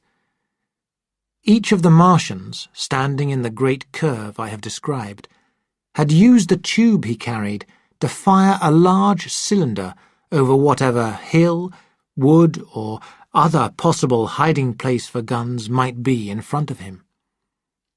Some fired only one of these, some two or more. These broke when they hit the ground. They did not explode, and let out an enormous amount of thick black smoke. This rose up in a cloud shaped like a hill, then sank and spread itself slowly over the surrounding country. And it was death to breathe that smoke. It was heavy, this smoke, so when it began to sink down, it behaved like a liquid, running down hills and into the valleys. And where it met with water, or even mist or wet grass, a chemical action took place, and it turned into a powder that sank slowly and made room for more. When the smoke had begun to settle, it stayed quite close to the ground, so that even 15 meters up in the air, on the roofs and upper floors of houses and in high trees, there was a chance of escaping its poison. A man later told me that he had watched from a church roof as the smoke filled his village. For a day and a half he stayed up there, tired, hungry, and burnt by the sun, before it was safe to come down. But that was in a village where the black smoke was allowed to remain until it sank into the ground. Usually, when it had done its work, the Martian cleared the air by blowing steam at it. They did this to the black clouds near us, as we saw in the starlight from the upper window of an empty house. From there we could see the searchlights on Richmond Hill and Kingston Hill moving in the sky, and at about 11, the windows shook, and we heard the sound of the large guns that had been put in position there. These continued for a quarter of an hour, firing blindly at Martians too far away to be seen. Then the fourth cylinder fell, a bright green star to the northeast. So, doing it methodically, as a man might kill insects, the Martians spread this strange, killing smoke over the country towards London. The ends of the curve slowly moved apart, until at last they formed a line about 12 kilometres long. All through the night their tubes moved forwards. They never gave the guns any chance against them. Wherever there was a possibility of guns being hidden, they fired a cylinder of black smoke at them, and where the guns could be seen, they used the heat ray. By midnight, the burning trees along the slopes of Richmond Hill lit up clouds of black smoke which covered the whole valley of the Thames and went as far as the eye could see. They only used the heat ray from time to time that night, either because they had a limited supply of material for its production, or because they did not want to destroy the country, but only to defeat its people. They certainly succeeded. Sunday night was the end of organised opposition to their movement. After that, no group of men would stand against them, because this would mean almost certain death. You have to imagine what happened to the gunners towards Esher waiting so tensely in the evening light, because none of them lived to tell the story. You can see the quiet expectation, the officers watching, the gunners waiting with their horses, the groups of local people standing as near as they were allowed, the ambulances and hospital tents with the burnt and wounded from Weybridge.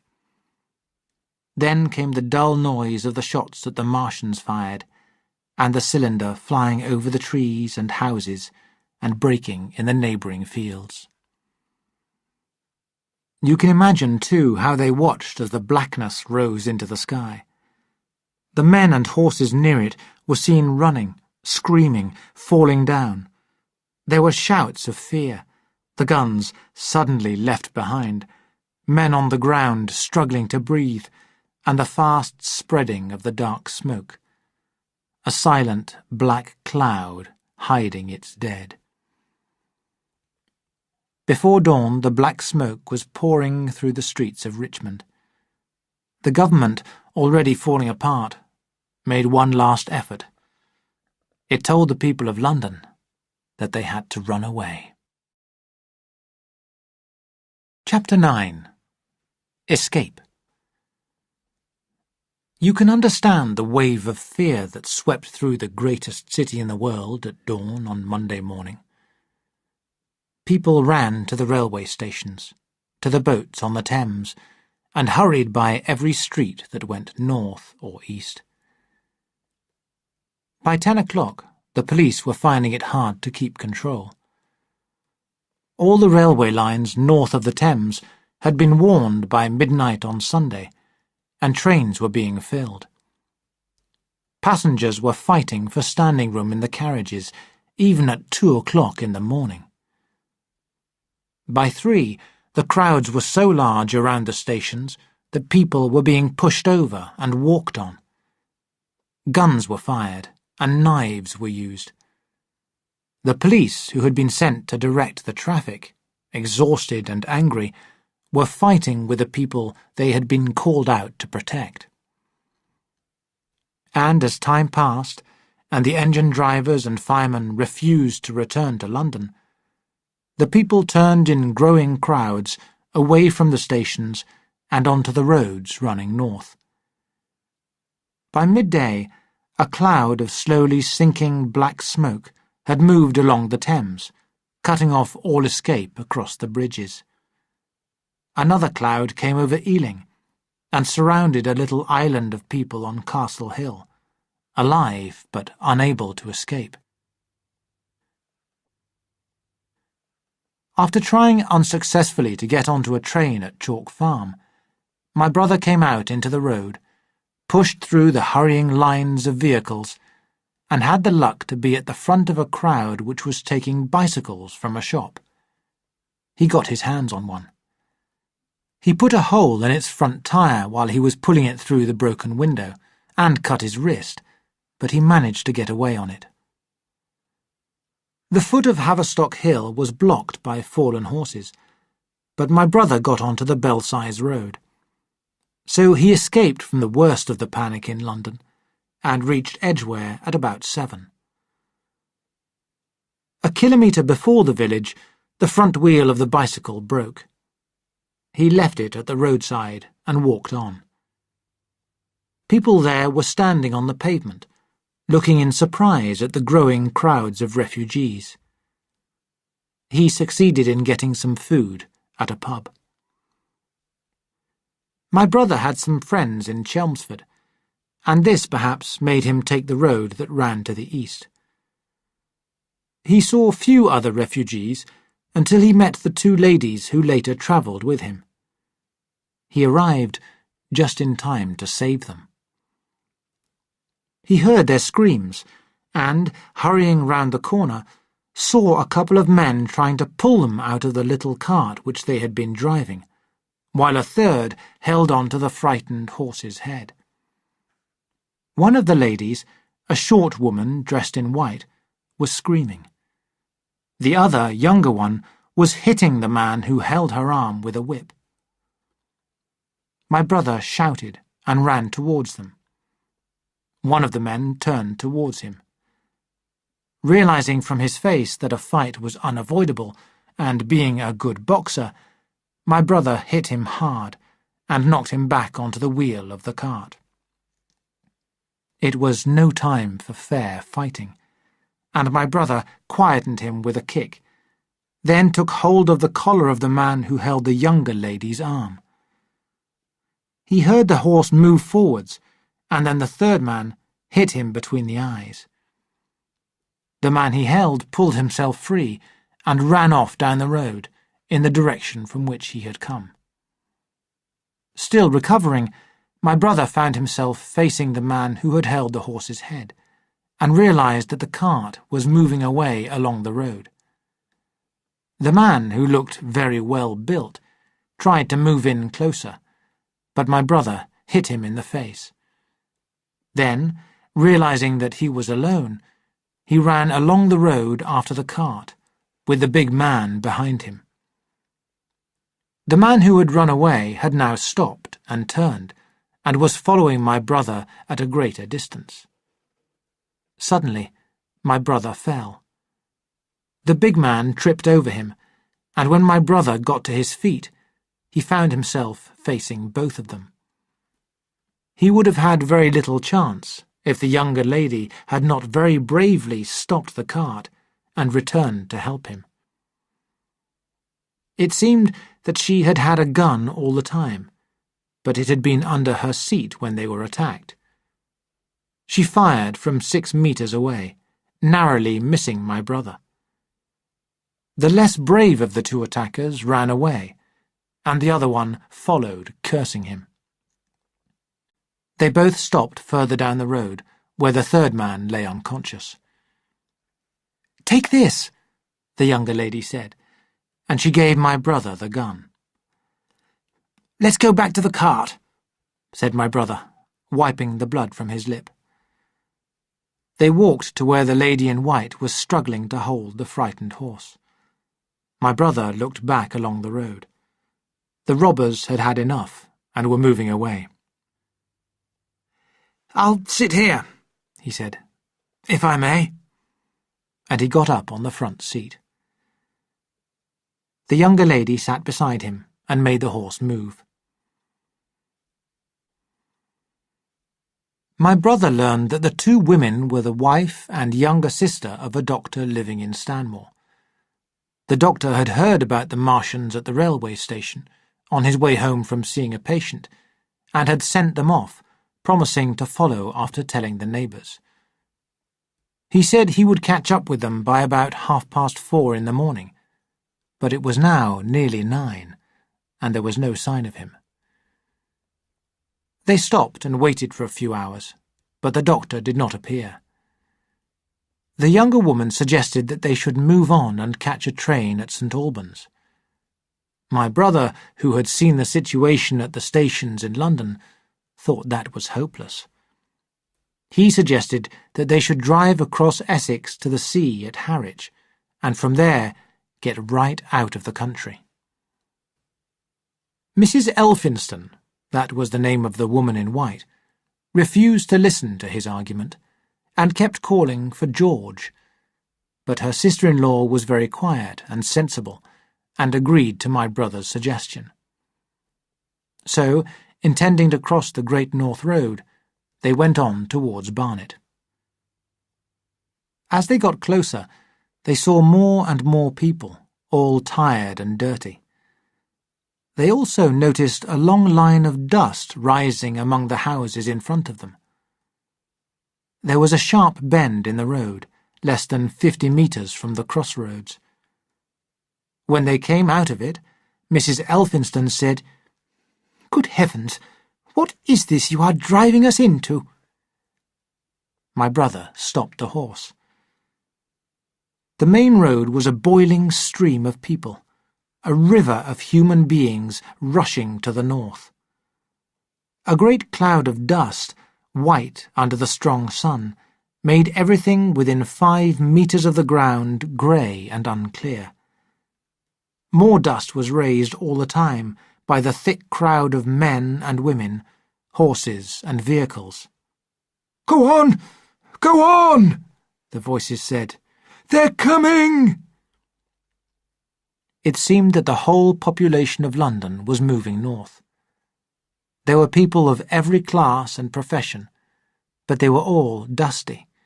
Their skins were dry, their lips black and cracked, and all of them looked very afraid. My brother saw Miss Elphinston covering her eyes. "Let's go back," he shouted. "We cannot cross this." They went back 100 meters in the direction they had come. As they passed the bend in the road, my brother saw a man lying not far away. His face was white and shining. It was clear that he was near death. The two women sat in silence. Beyond the bend, my brother changed his mind. He turned to Miss Elphinston.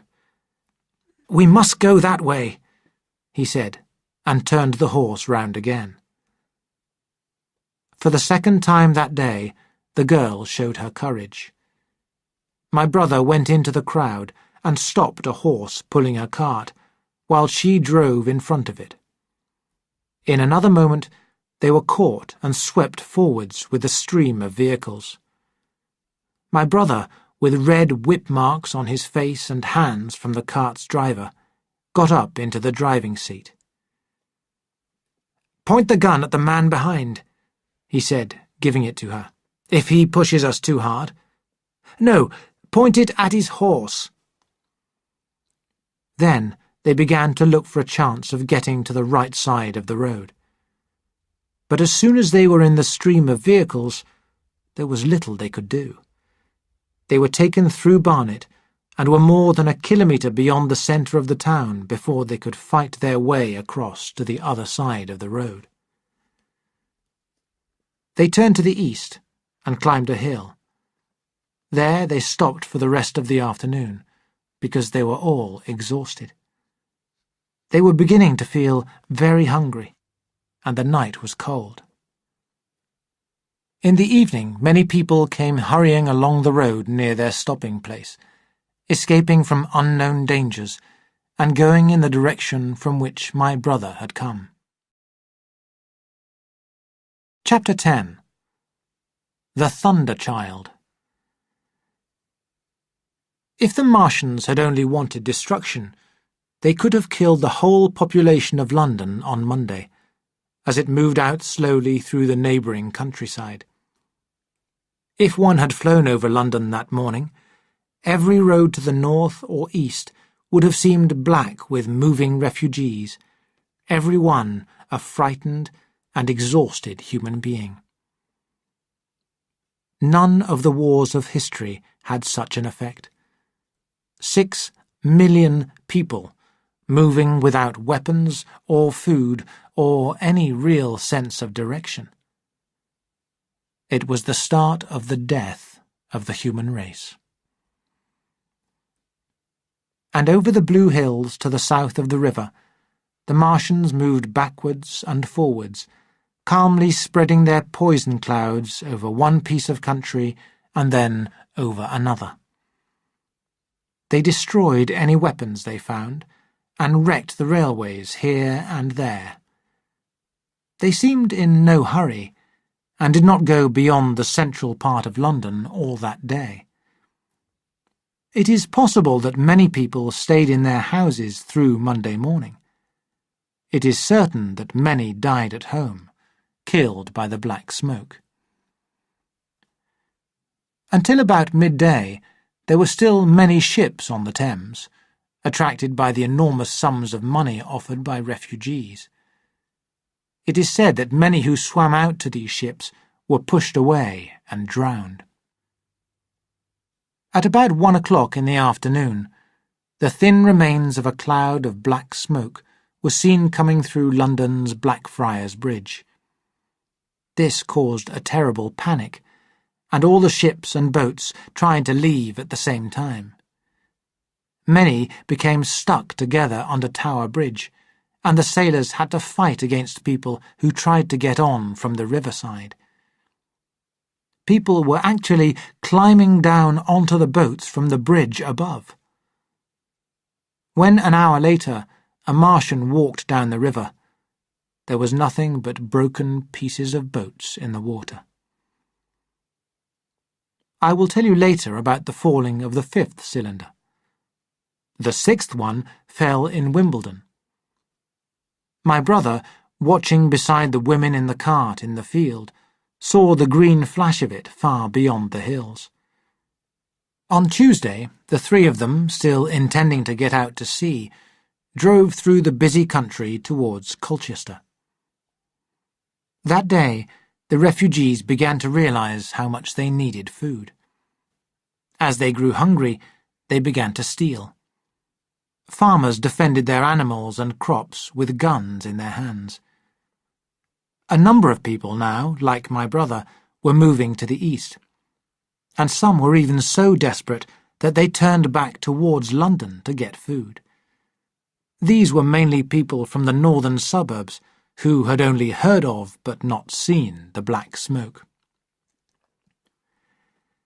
My brother heard that about half the members of the government had met in Birmingham, in central England, and that enormous amounts of explosive were being prepared to be used in the Midlands.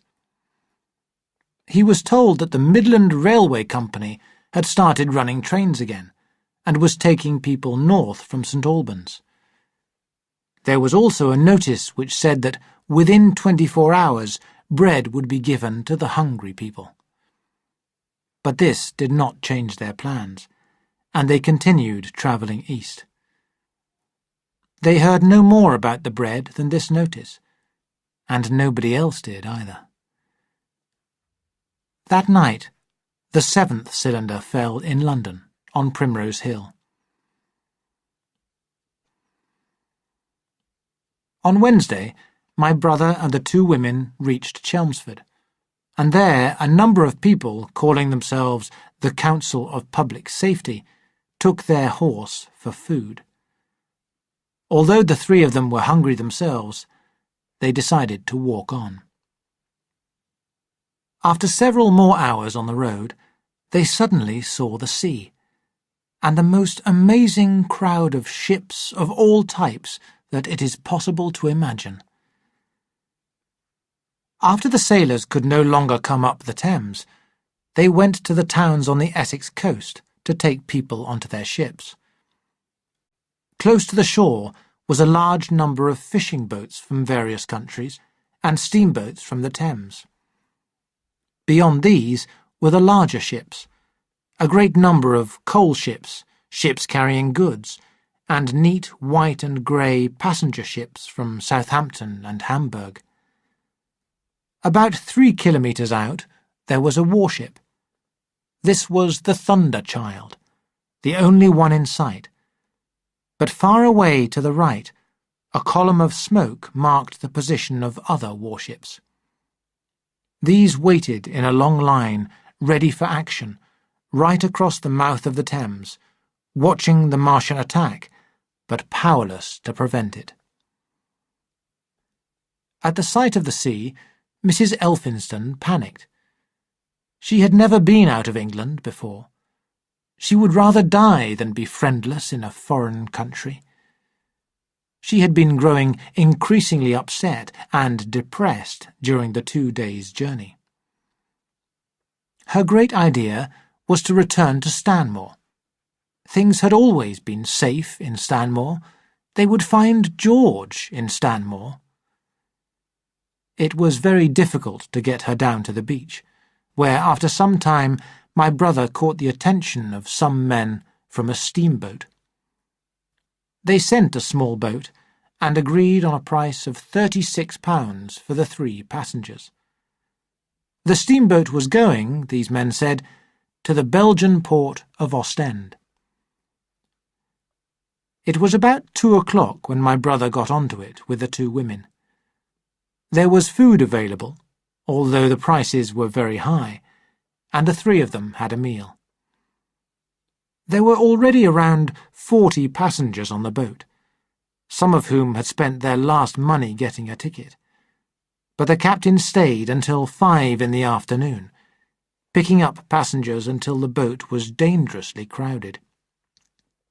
He would probably have stayed longer if the sound of guns had not begun at about that time in the south. The Thunder Child, too, fired a small gun and sent up a string of flags. Some smoke rose as its engine started. At the same time, far away in the southeast, the shapes of 3 warships appeared, beneath clouds of smoke. The little steamboat was already moving out to sea, when a Martian appeared, small and far away, moving along the muddy coast from the south. The captain swore at the top of his voice at his own delay, and the ship increased speed. It was the first Martian that my brother had seen, and he stood, more amazed than frightened, as it moved steadily towards the ships, walking further and further into the water. Then, far away, another appeared, stepping over some small trees, and then another could be seen even further away, crossing the flat mud that lay between the sea and the sky. Looking to the northeast, my brother saw the long line of ships already moving away from the approaching terror. One ship was passing behind another. Many were turning. Steamships whistled and sent up clouds of steam. Sails were let out, and small boats rushed here and there. He was so interested in this that he did not look out to sea. And then a quick movement of the steamboat, which had turned to avoid being hit, threw him off the seat on which he had been standing. There was shouting all around him, a movement of feet, and a cheer that seemed to be answered. He got to his feet and saw to the right, less than 100 meters away, the warship cutting through the water at full speed, throwing enormous waves out on either side. Some water came over the side of the steamboat and blinded my brother for a moment. When his eyes were clear again, the warship had passed and was rushing towards the land. He looked past it at the Martians again and saw the 3 of them now close together, and standing so far out to sea that their legs were almost completely under water. It seemed to him that they were surprised by this new enemy. To their minds, perhaps, no other machine could be as large as themselves. The Thunder Child fired no gun, but simply sailed at full speed towards them. Probably because it did not fire, it managed to get quite close. They did not know what it was. If the ship had fired one shell, they would have sent it straight to the bottom with a heat ray. Suddenly, the nearest Martian lowered his tube and fired a cylinder at the Thunder Child. This hit its left side and sent up a black cloud that the ship moved away from. To the watchers on the steamboat, low in the water and with the sun in their eyes, it seemed that the warship was already among the Martians. They saw the 3 thin figures separating and rising out of the water as they moved back towards the shore, and one of them raised the box that fired his heat ray. He held it pointing down, and a cloud of steam came up from the water as it hit the ship. A flame rose up through the steam, and then the Martian began to fall over. In another moment it had hit the sea, and a great amount of water and steam flew high in the air. The guns of the Thunder Child were heard going off, one after another, and one shot hit the water close by the steamboat. No one worried about that very much. As the Martian fell, the captain shouted, and all the crowded passengers at the back of the steamer joined in. And then he shouted again, because rushing out beyond the smoke and steam came something long and black with flames coming from it. The warship could still turn, and its engines worked, It went straight toward the second Martian, and was within 100 meters of it when the heat ray hit it. There was a violent bang, a blinding flash, and the warship blew up. The Martian was thrown back by the violence of the explosion, and in another moment the burning wreckage, still moving forwards, had broken the Martian like something made of wood. My brother shouted. A boiling cloud of steam hid everything again. "Two!" shouted the captain. Everyone was shouting, and they could hear shouts and cheers from the other ships and the boats. The steam stayed in the air for many minutes, hiding the third Martian and the coast.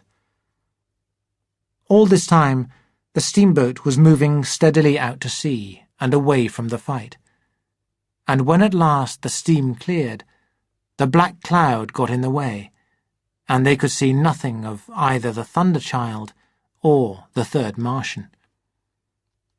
But the other warships were now quite close and moving in towards the shore.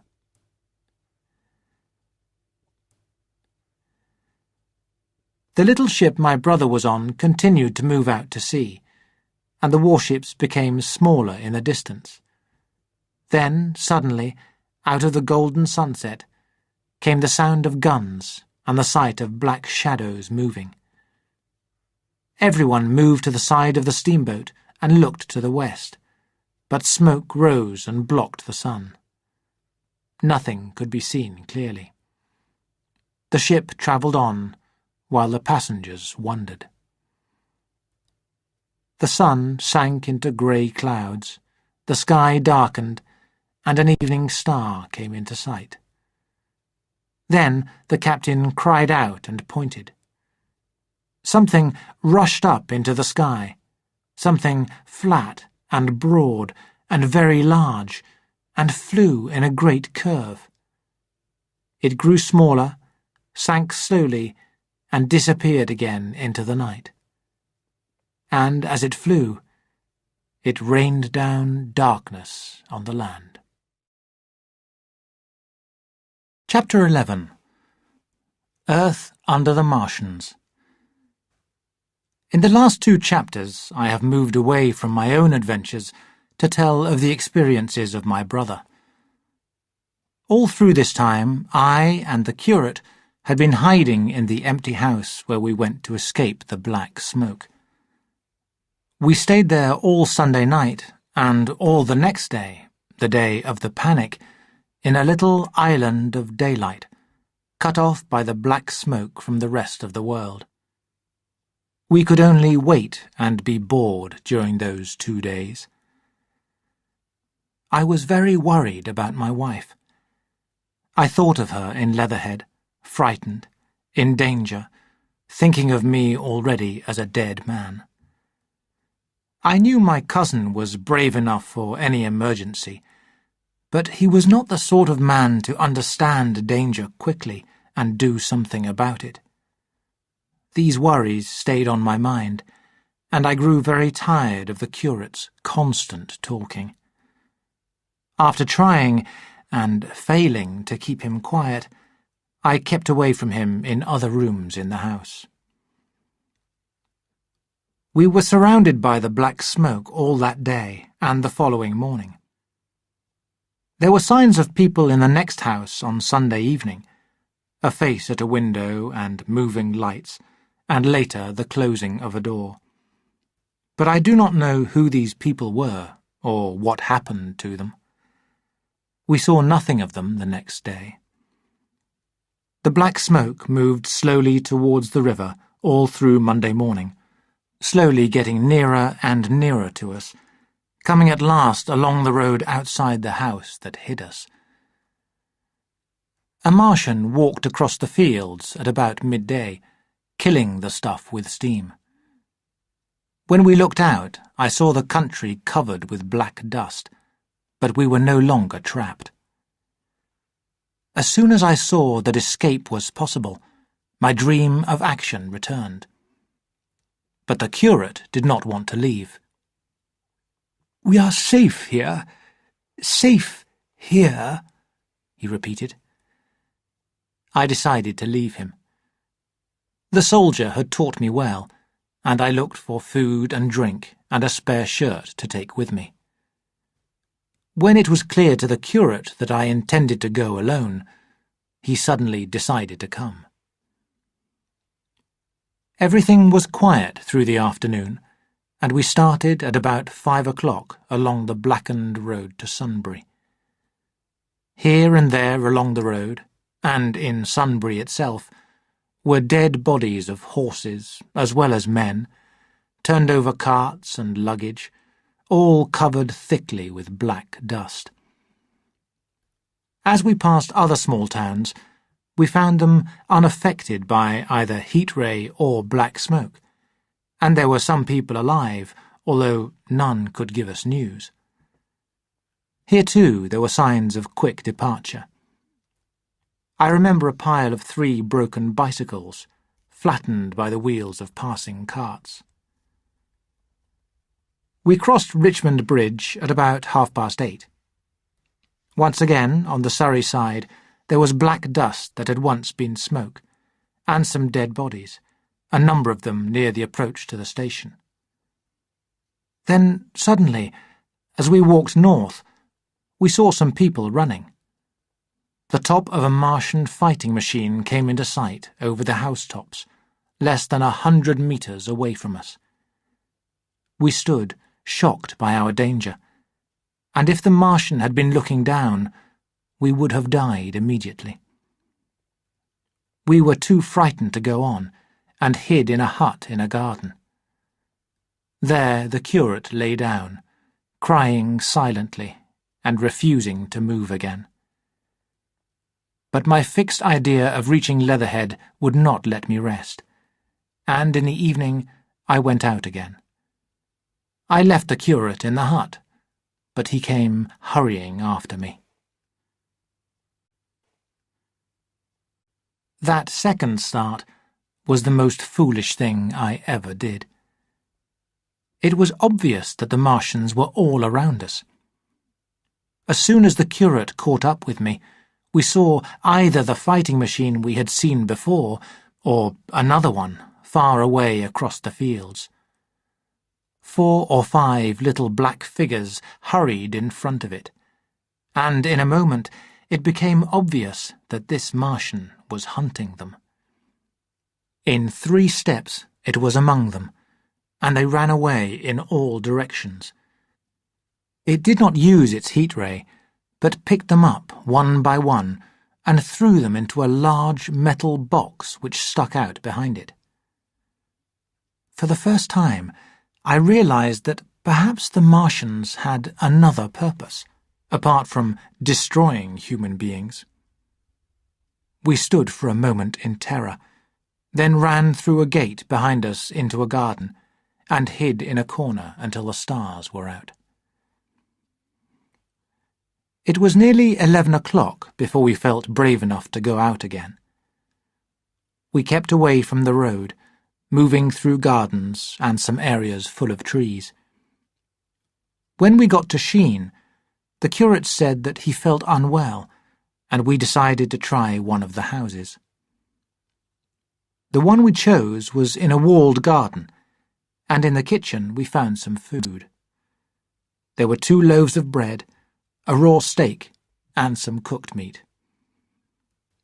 Under a shelf we found some bottled beer, and there were 2 bags of green beans and some lettuce. In a cupboard there was some tinned soup and fish, and 2 tins of cake. I am listing these exactly because we lived on this food for the next fortnight. We sat in the kitchen in the dark and had a meal of cold food, and just before midnight there was a blinding flash of green light, followed by the loudest bang I have ever heard. There was a crash of glass, the sound of falling walls, and then the ceiling fell down in pieces on our heads. I was knocked across the floor, and my head hit the oven. I lay there unconscious for a long time, the curate told me, and when I woke up, He was wiping my face with a wet handkerchief. For some time, I could not remember what had happened.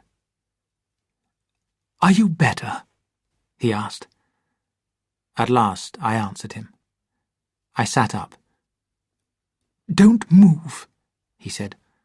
"The floor is covered with broken plates.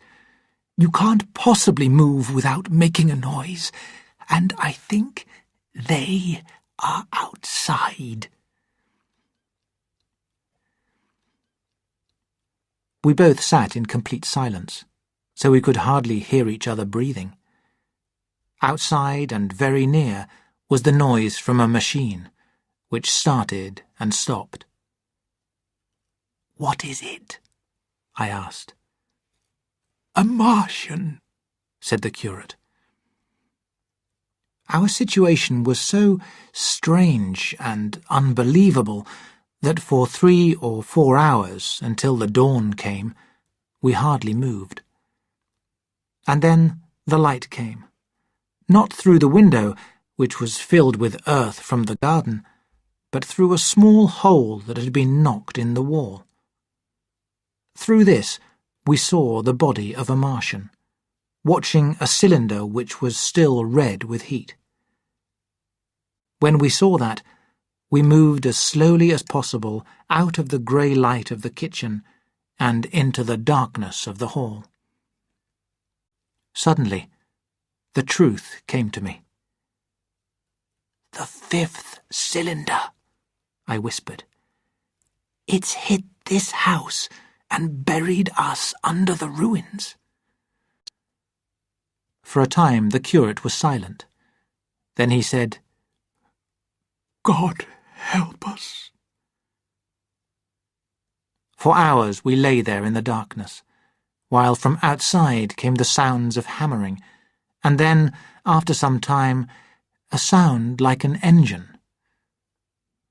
Towards the end of the day, I found that I was very hungry. I told the curate that I was going to look for food, and moved back into the kitchen again. He did not answer, but as soon as I began eating, I heard him crawling towards me. After eating, we went back to the hall, and I fell asleep. When I woke up and looked around, I was alone.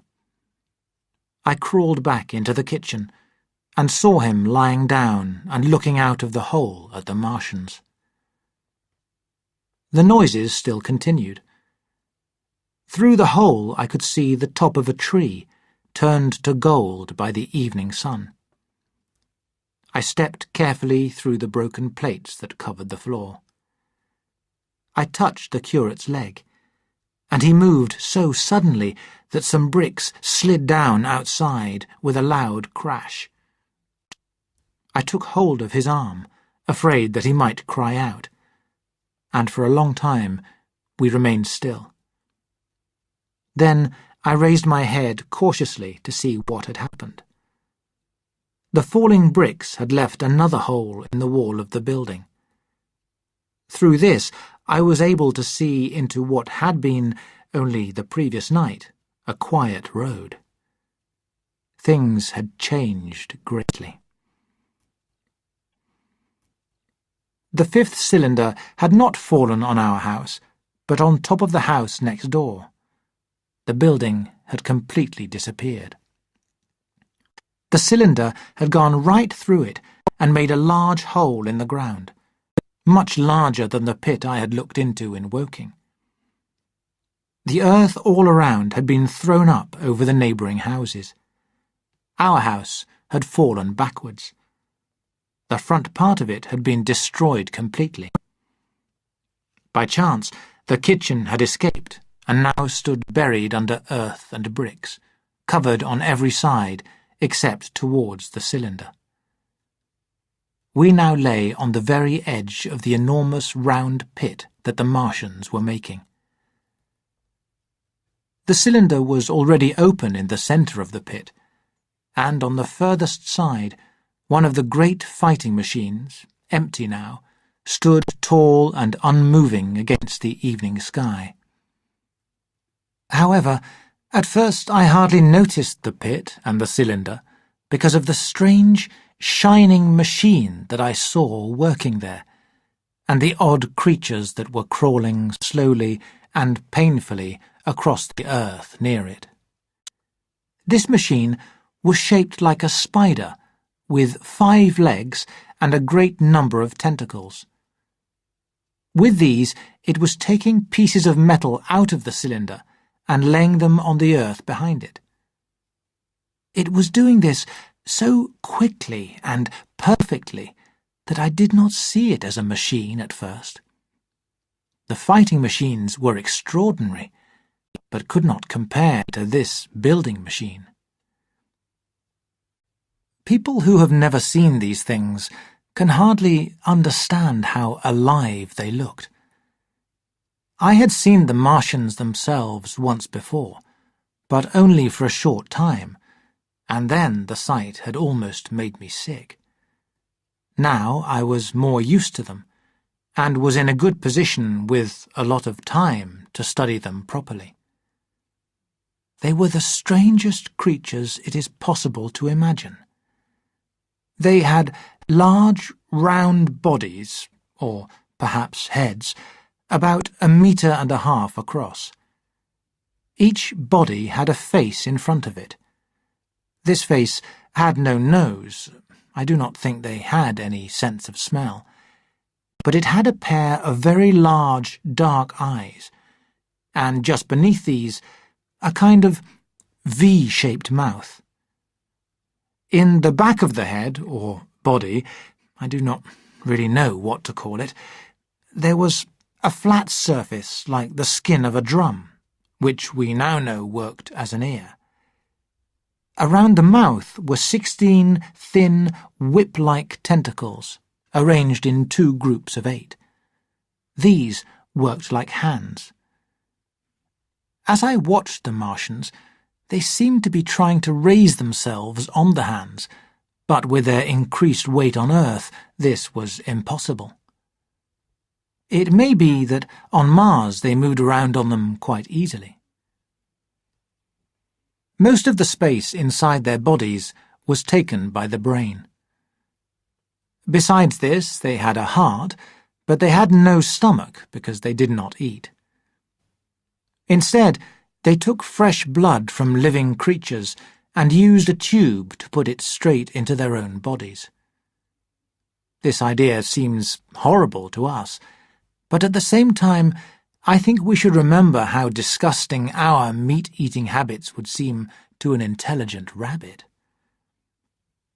In 3 other ways their bodies were different from ours. They did not sleep, and because they had very simple bodies they never seemed to get tired. On Earth they could not move without effort, but even at the end of their time here they remained active.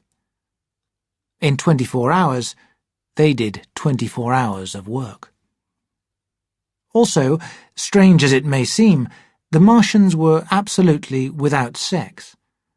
A young Martian, we now know, was born on Earth during the war, and it was found growing out of the body of its parent, just like some young plants. A final difference seems very unimportant. Germs, which cause so much disease and pain on Earth, have either never appeared on Mars, or they got rid of them a long time ago. It is generally supposed that the Martians communicated by sounds and by moving their arms. But no human being saw as much of them as I did and lived to tell the story. And I can say that I have seen 4, 5, or 6 of them slowly performing the most difficult work without sound or any other signal.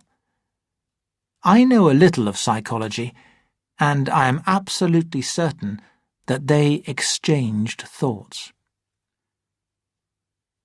While I was still watching their slow movements in the sunlight, the curate pulled violently at my arm.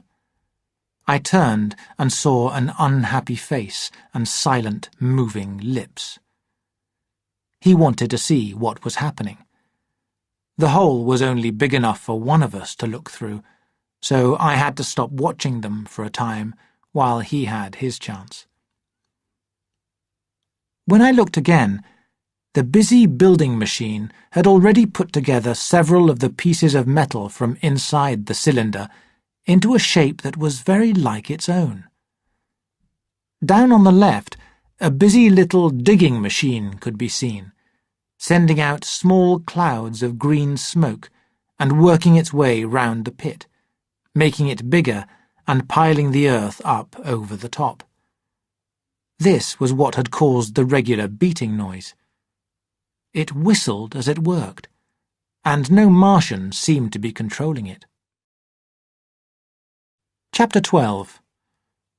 In the Ruined House.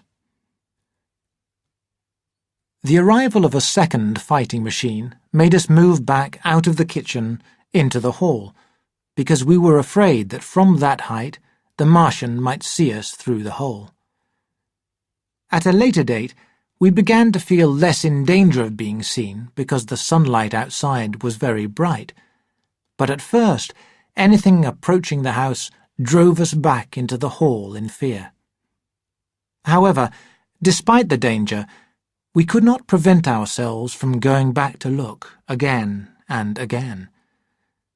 In our desire to watch, we even fought each other within a few centimetres of being seen.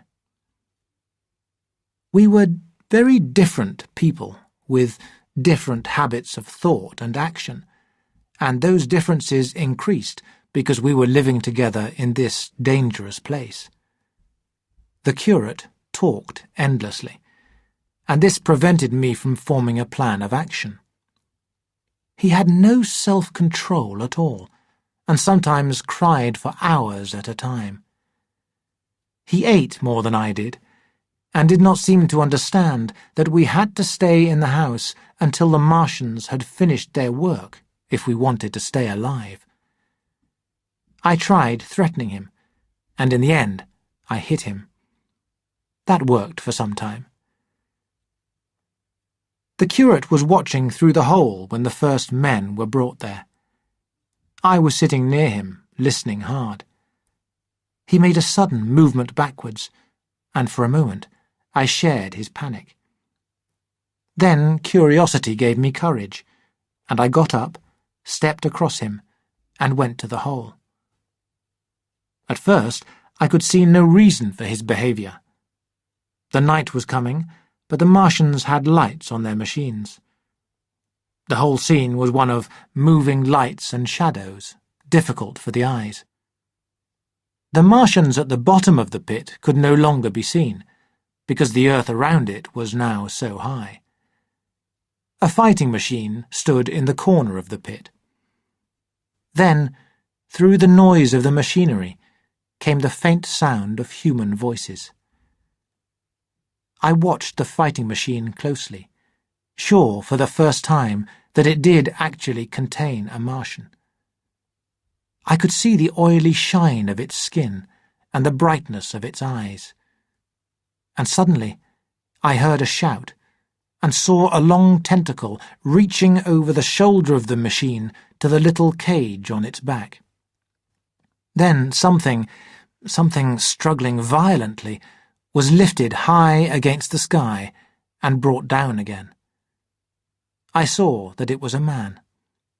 He was fat, red-faced, middle-aged, well-dressed. Perhaps earlier he had been important. He disappeared behind the pile of earth, and for a moment there was silence. Then we heard him scream, and the sound of long and cheerful calling from the Martians. I moved away from the hole, put my hands over my ears, and ran into the hall. The curate, who had been lying silently with his arms over his head, looked up as I passed, cried out quite loudly, and came running after me.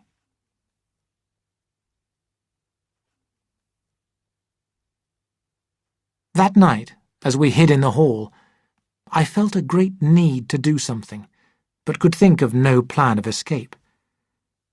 But afterwards, during the second day, I was able to consider our position clearly.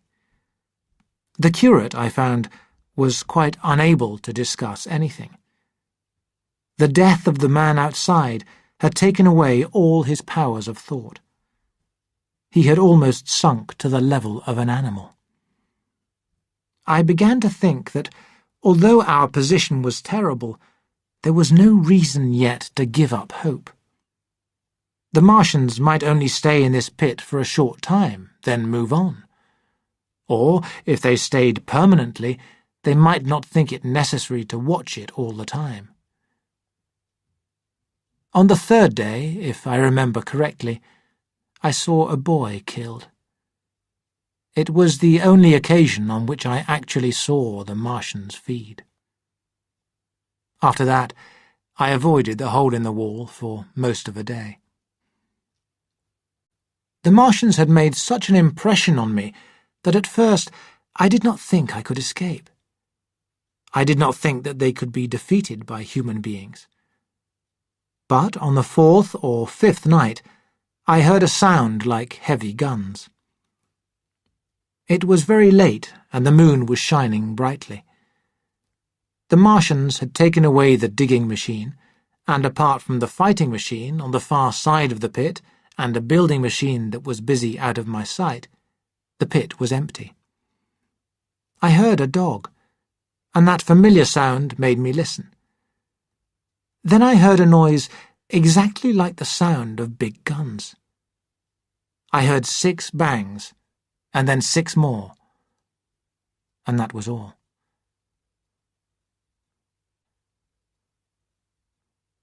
On the 6th day of our imprisonment, I looked out for the last time, and I soon found myself alone. Instead of staying close and trying to move me away from the pit, the curate had gone back into the hall. I followed him quickly and quietly, and in the darkness I heard him drinking. I put my hand out, and my fingers closed around a bottle of wine. For a few minutes we fought together. The bottle hit the floor and broke, and I stopped fighting and got up. We stood, breathing heavily, staring at each other. In the end, I moved between him and the food and told him that I was going to take control. I divided the food in the cupboard into separate amounts to last us 10 days. I would not let him eat any more that day. In the afternoon, he tried to get some food. I had been asleep, but in a moment I was awake. All day and all night we sat face to face. I was tired, but would not give up, and he cried and complained about his immediate hunger. The rest of the time, he just talked to himself, and I began to realize that he had gone completely mad. Through the 8th and 9th days, his voice grew louder. He threatened me, begged me, and this was mixed with a great deal of talk about his service to God. Then he slept for some time, and began again with even more strength, so loudly that I had to try to stop him. "Be still," I demanded. He rose to his knees. "I have been still too long," he said, loud enough for the Martians to hear. "And now I must tell the world. This place will be destroyed because of the bad things we have done." "Shut up," I said, getting to my feet. "Please." "No," he shouted at the top of his voice. "Speak! The word of God is with me." In 3 steps, he was at the door leading to the kitchen. I went after him, picking up the coal hammer as I entered the room. Before he was halfway across the floor, I was right behind him. I swung the hammer and hit him on the back of the head. He fell forwards and lay flat on the floor. I stepped over him and stood there, breathing hard. He did not move. Suddenly, I heard a noise outside, and the hole in the wall became dark. I looked up and saw the lower part of a building machine coming slowly across it. Then, through a sort of glass plate, I saw the large, dark eyes of a Martian, and one of its tentacles appeared, moving in through the hole. I turned, tripped over the curate, and stopped at the hall door. The tentacle was now 2 meters or more into the room, moving backwards and forwards with strange, sudden movements. I forced myself back into the hall. I shook violently and could hardly stand straight. Had the Martian seen me? What was it doing now? Then I heard the sound of a heavy body, I knew whose it was, being dragged across the floor of the kitchen towards the opening. I could not stop myself.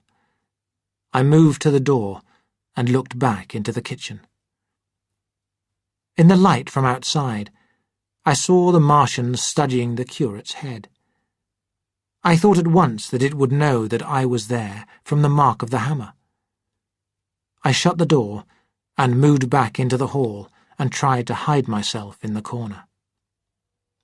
Then I heard a faint metallic sound as the tentacle moved back across the kitchen floor. I thought that it might not be long enough to reach me. I prayed. Then I heard it touching the handle. It had found the door. The Martians understood doors. It moved the handle up and down for a moment, and then the door opened. In the darkness, I could just see the thing moving towards me and examining the wall and the floor. It was like a black snake moving its head from side to side. Once even, it touched my boot. I almost screamed, but I bit my hand. For a time, it did not move. Then it moved back through the door. I heard it go into the food cupboard. It moved the tins, and a bottle broke. Then there was silence. Had it gone? At last I decided that it had. The tentacle did not come into the hall again, but I lay all the 10th day in the darkness, too frightened even to move for a drink. I did not enter the kitchen again for 2 days. When at last I did, I found that the food cupboard was now empty. The Martians had taken everything. On that day and the next I had no food and nothing to drink.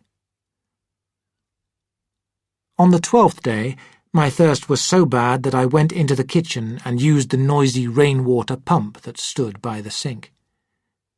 I managed to get a couple of glasses of dirty water.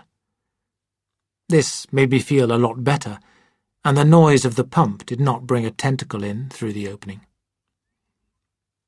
On the 13th day, I drank some more water, and thought of impossible plans of escape. Whenever I slept, I dreamed either of the death of the curate or of wonderful dinners.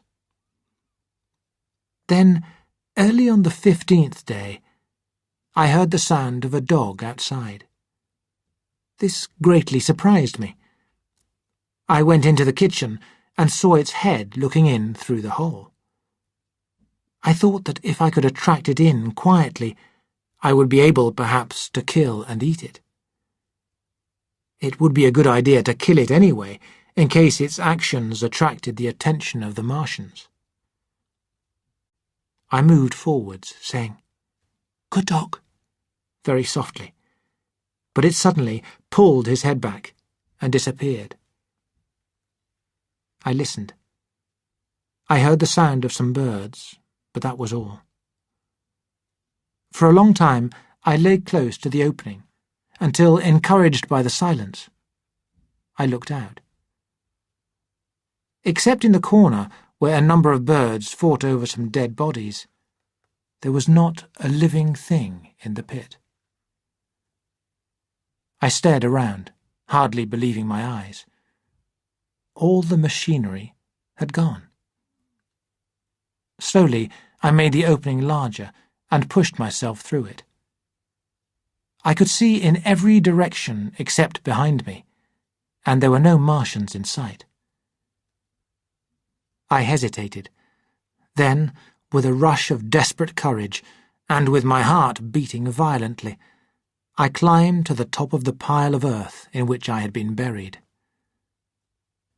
When I had last seen this part of Sheen, it had been a street of comfortable white and red houses. Now the neighbouring ones had all been destroyed. Far away I saw a thin cat walking along a wall, but there was no sign of people. After my time in the darkness, the day seemed very bright, the sky a shining blue. A gentle wind moved the flowers, and, oh, the sweetness of the air. For some time I stood there, not worrying about my safety. At that moment I felt the beginning of something that soon grew quite clear in my mind, that worried me for many days. I was not the master now, but an animal among the animals, under the power of the Martians.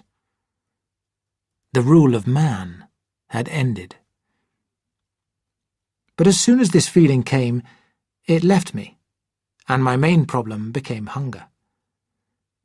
I climbed a wall and fell into a neighbouring garden. Here I found some young vegetables, which I took. Then I started walking towards the river. There were two ideas in my mind: to get more food and to move as quickly as possible away from the pit. When I reached the Thames, I drank as much water as I could. I then walked up a hill to Putney Common. Here I moved through areas which had been totally destroyed, and others which were totally undamaged, houses with their curtains and their doors closed. I went into a couple of the houses looking for food, but all of it had already been taken. I lay for the rest of the day in a garden, too exhausted to go on.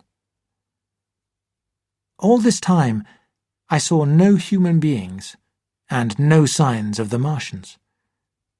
I saw a couple of hungry-looking dogs, but they hurried away from me. I also saw some human bones with all the flesh eaten off. After sunset, I struggled on along the road towards Putney, and in a garden I found some potatoes, enough to stop my hunger. From there, I looked down on Putney and the river.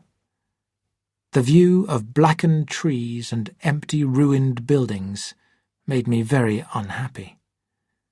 And over all, silence.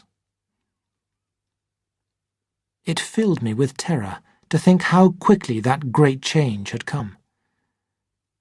Near the top of Putney Hill, I came across more human bones, eaten clean and left lying around. The Martians, it seemed, had killed and eaten everyone around there, except for a few lucky ones like myself. They were now looking for food somewhere else. Perhaps even now they were destroying Berlin or Paris, or maybe they were moving north. Chapter 13. The Man on Putney Hill. I spent that night in the pub that stands on the top of Putney Hill, sleeping in a made bed for the first time since I had run away to Leatherhead. I broke into the house, and afterwards found that the front door was unlocked. I searched every room for food, until, when I was ready to give up, I found some bread and 2 tins of fruit in one of the bedrooms. The place had already been searched and emptied. Later, in the bar, I found some sandwiches that no one had noticed. I ate some of these and put the rest in my pockets. I lit no lamps, afraid that a Martian might come through that part of London looking for food in the night. Before I went to bed, I was very restless and went from window to window, looking out for some sign of them. I slept little. As I lay in bed, I found myself thinking of the killing of the curate. I had no regrets about this, but in the stillness of the night, with a sense that God was near, I thought again of every part of our conversation from the time we had first met. We had been unable to cooperate. If I had known, I would have left him at Walton, but I had not been able to see ahead. Nobody saw me kill him, but I have described it here, and the reader can make a judgment.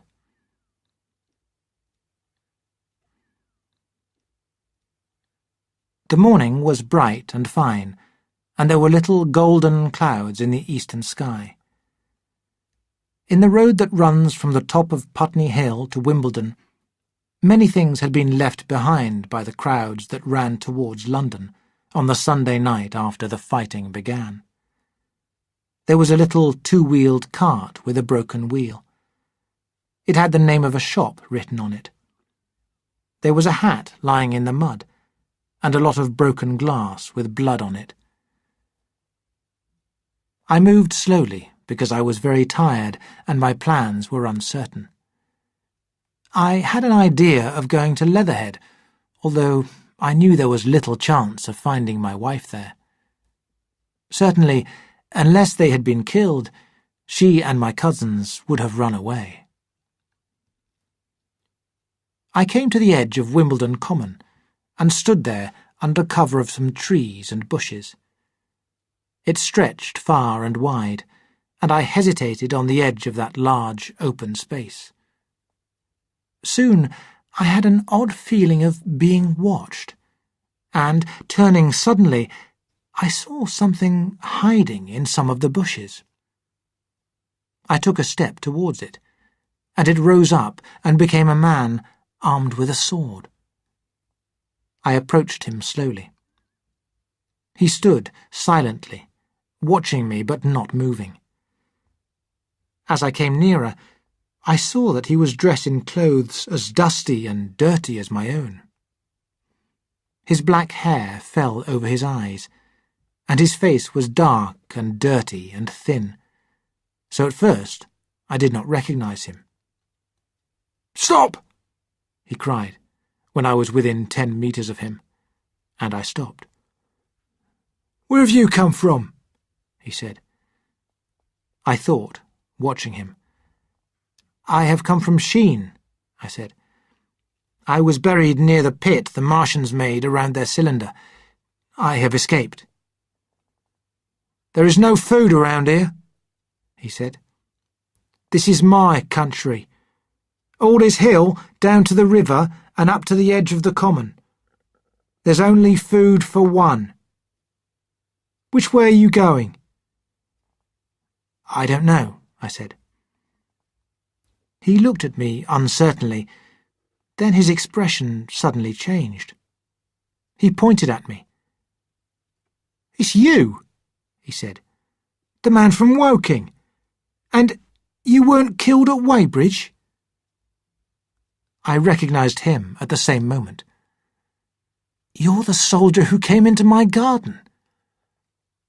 "What luck," he said. "We are lucky ones." He put out a hand and I took it. "I hid," he said. "But they didn't kill everyone. And after they went away, I went towards Walton across the fields. But it's only been 16 days, and your hair is grey." He looked over his shoulder suddenly. "Only a bird," he said. "This is a bit open. Let's crawl under those bushes and talk." "Have you seen any Martians?" I asked. "Since I got out, they've gone away across London," he said. "I guess they've got a bigger camp there. The night before last, I saw some lights up in the air. I believe they've built a flying machine and are learning to fly." I stopped, on hands and knees, because we had come to the bushes. "Fly?" "Yes," he said. "Fly." I crawled into an open space in the bushes and sat down. "If they manage to do that, we haven't got a chance," I said.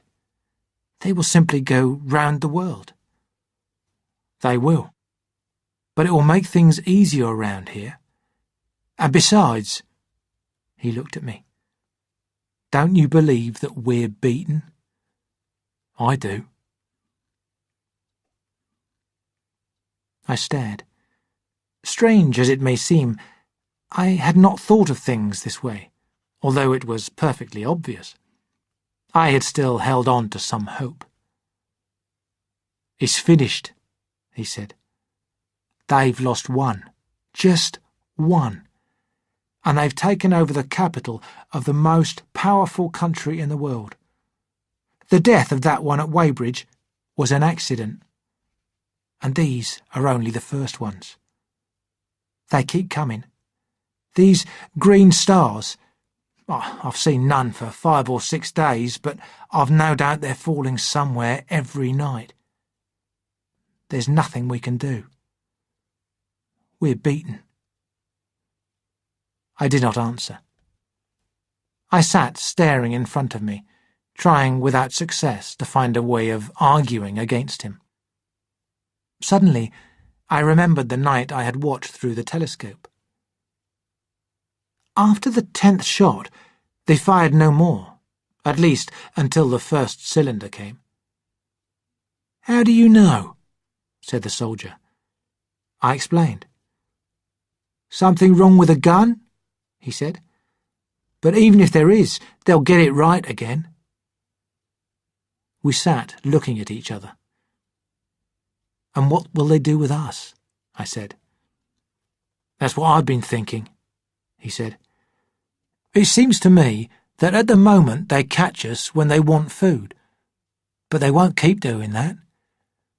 As soon as they've destroyed all our guns and ships and railways, they'll begin to catch us one by one, picking the best and keeping us in cages and things. They haven't begun on us yet. Don't you see that?" "Not begun?" I cried. "Not begun. And instead of rushing around blindly, we've got to change to suit the new situation. That's how I see it." "But if that's true," I said, "what is there to live for?" "There won't be anything important for 1,000,000 years or more. No music, no art, and no nice little visits to restaurants. No entertainment. But men like me are going to go on living, so human beings can continue. And, if I'm not mistaken, you'll show how strong you are too. We aren't going to be killed, and I don't intend to be caught either, and caged and fattened. Ugh!" "You don't mean—" "I do. I'm going on, under their feet. I've thought about it.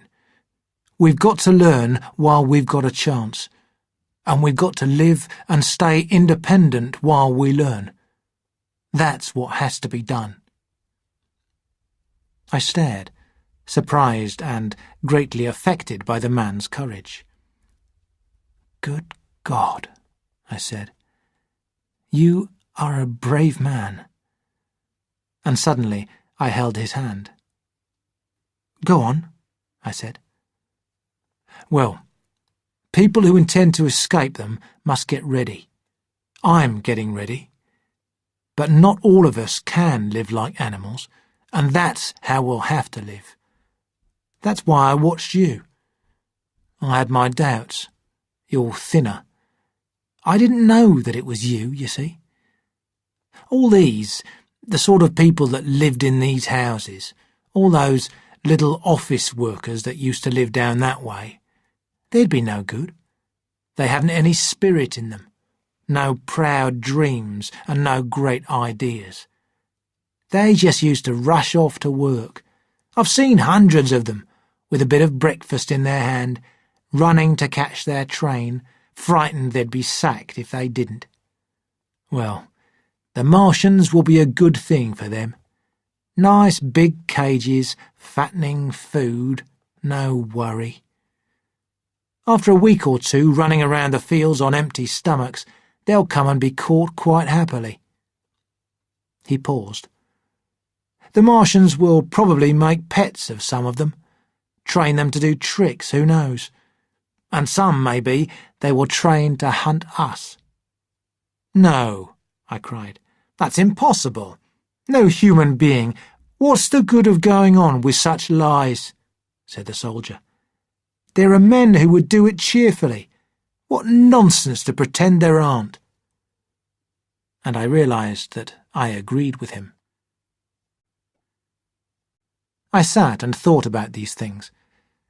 It was interesting that he, an ordinary soldier, seemed to have a much better understanding of the situation than I, a professional writer.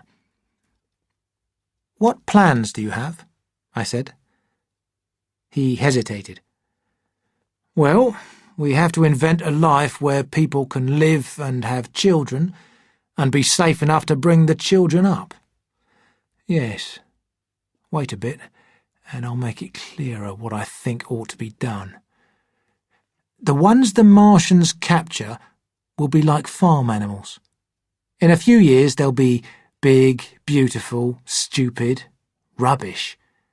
But we who stay free risk turning into wild animals. You see, I intend to live underground. I've been thinking about the drains. Under London, there are hundreds of kilometres of them, and we can dig passages between the drains and buildings. And then there are the railways, where they go underground. You begin to see? And we'll get some people together, strong, clean-minded men. We're not going to accept any rubbish that comes in. Weak ones go out again." "As you intended me to go?" "Well, I discussed it, didn't I?" "We won't argue about that. Go on." "The people who stay will obey orders. We want strong, good women too, mothers and teachers. No lazy ones with rolling eyes. We can't have any weak or silly ones. Life is real again, and the useless and bad ones have to die. They ought to die. They ought to be willing to die. It would be wrong of them to live and weaken the others. But it's no good just staying alive. That's just living like rats. We have to save our knowledge and add to it. That's why men like you are needed. We must make great safe places deep underground and get all the books we can. Not novels and poetry, but ideas, science books. We must go to the British Museum and choose the best books in it. Especially, we must keep our science. Learn more." The soldier paused and laid a brown hand on my arm. "In fact, it may not be so difficult to learn how their fighting machines work. Think of 4 or 5 of them with men inside, firing heat rays back at the Martians." For some time the imagination of the soldier, and the confidence and courage he showed, persuaded me completely. I believed in his idea of the future, and in the possibility of his plans. We talked like this through the early morning, and later came out of the bushes. After checking the sky for Martians, we hurried quickly to the house on Putney Hill, where he had his hiding place. There I saw the work he had spent a week on. It was a passage about 10 metres long, designed to reach the main drain on Putney Hill. For the first time, I began to think that there was some distance between his dreams and his powers, because I could dig a hole like this in a day. but I believed in him enough to work with him all that morning at his digging. As we worked, I thought about the job, and soon some doubts began to come into my mind. I thought about the distance to the drain and the chances of missing it completely. I also felt that it would be easier to get into the drain and dig back towards the house. And just as I was beginning to face these things, the soldier stopped digging and looked at me. "We're working well," he said. "Let's stop. I think it's time we looked around from the top of the house." I wanted to continue, but a thought came to me. "Why were you walking around on the common?" I asked, "instead of being here?" "Taking the air," he said. "It's safer by night." "But the work?" "Oh, one can't always work," he said. And in a flash, I understood the man clearly. We went together to the roof and stood on a ladder, looking out of the roof door. No Martians could be seen. We went back down into the house. Neither of us wanted to start digging again, and when he suggested a meal, I was quite happy to agree. Afterwards, we drank wine and played cards. He won most of the games, and when we did not want to play any more, I went back up on the roof. I stayed there for a long time, looking north over the city. I began to feel that I had failed my wife, and decided to leave this dreamer of great things and to go on into London. There, it seemed to me, I had the best chance of learning what the Martians and human beings were doing. Chapter 14. Dead London. After I had said goodbye to the soldier, I went down the hill, along the High Street, and across the bridge to Fulham. There was black dust on the road after the bridge, and it grew thicker in Fulham. The streets were horribly quiet. I found some old bread in a baker's shop there. After that, the streets became clear of powder, and I passed some white houses which were on fire. The noise of burning was actually better than silence. Beyond Fulham, the streets were quiet again. Here I found more black powder and some dead bodies. I saw about 10 along Fulham Road. They had been dead for many days, so I hurried quickly past them. The black powder covered them and softened their shapes. 1 or 2 had been partly eaten by dogs. Where there was no black powder, it was curiously like Sunday in the financial area of London, with the closed shops, the houses locked up, and the curtains closed. In some places, thieves had been at work, but usually only at the food and wine shops. A jeweller's window had been broken open in one place, but the thief had clearly been chased away, because a number of gold chains and a watch were lying on the pavement. I did not take the trouble to touch them. Further down the road, a woman in torn clothes was sitting on a doorstep. The hand that hung over her knee was cut, and blood had fallen onto her dirty brown dress. A broken bottle of wine had formed a pool on the pavement. She seemed asleep, but she was dead. The silence grew greater. But it was not the stillness of death, it was the stillness of expectation. At any time, the destruction that had already happened to the northwestern borders of the city, that had destroyed Ealing, might strike among these houses and leave them smoking ruins. It was an empty city, waiting for death.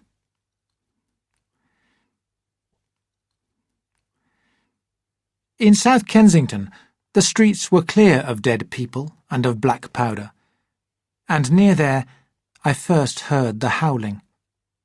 It started very quietly.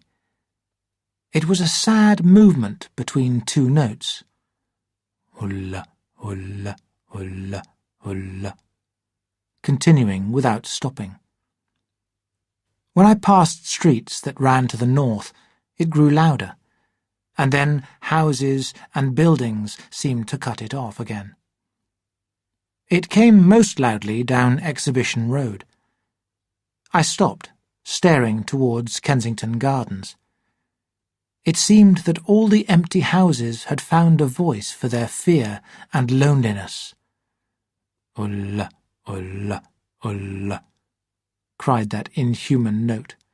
Great waves of sound sweeping down the broad, sunlit road, between the tall buildings on each side. I turned to the north, towards the iron gates of Hyde Park. The voice grew stronger and stronger, although I could see nothing above the rooftops on the north side of the park, except some smoke to the northwest. Ulla, ulla, ulla, cried the voice, coming, it seemed to me, from the district around Regent's Park. The howl affected my mind, and my mood changed. I also found that I was very tired, and hungry and thirsty again. It was already past midday. Why was I walking alone in this city of the dead? I thought of old friends that I had forgotten for years. I thought of the poisons in the chemists' shops, the bottles in the wine shops.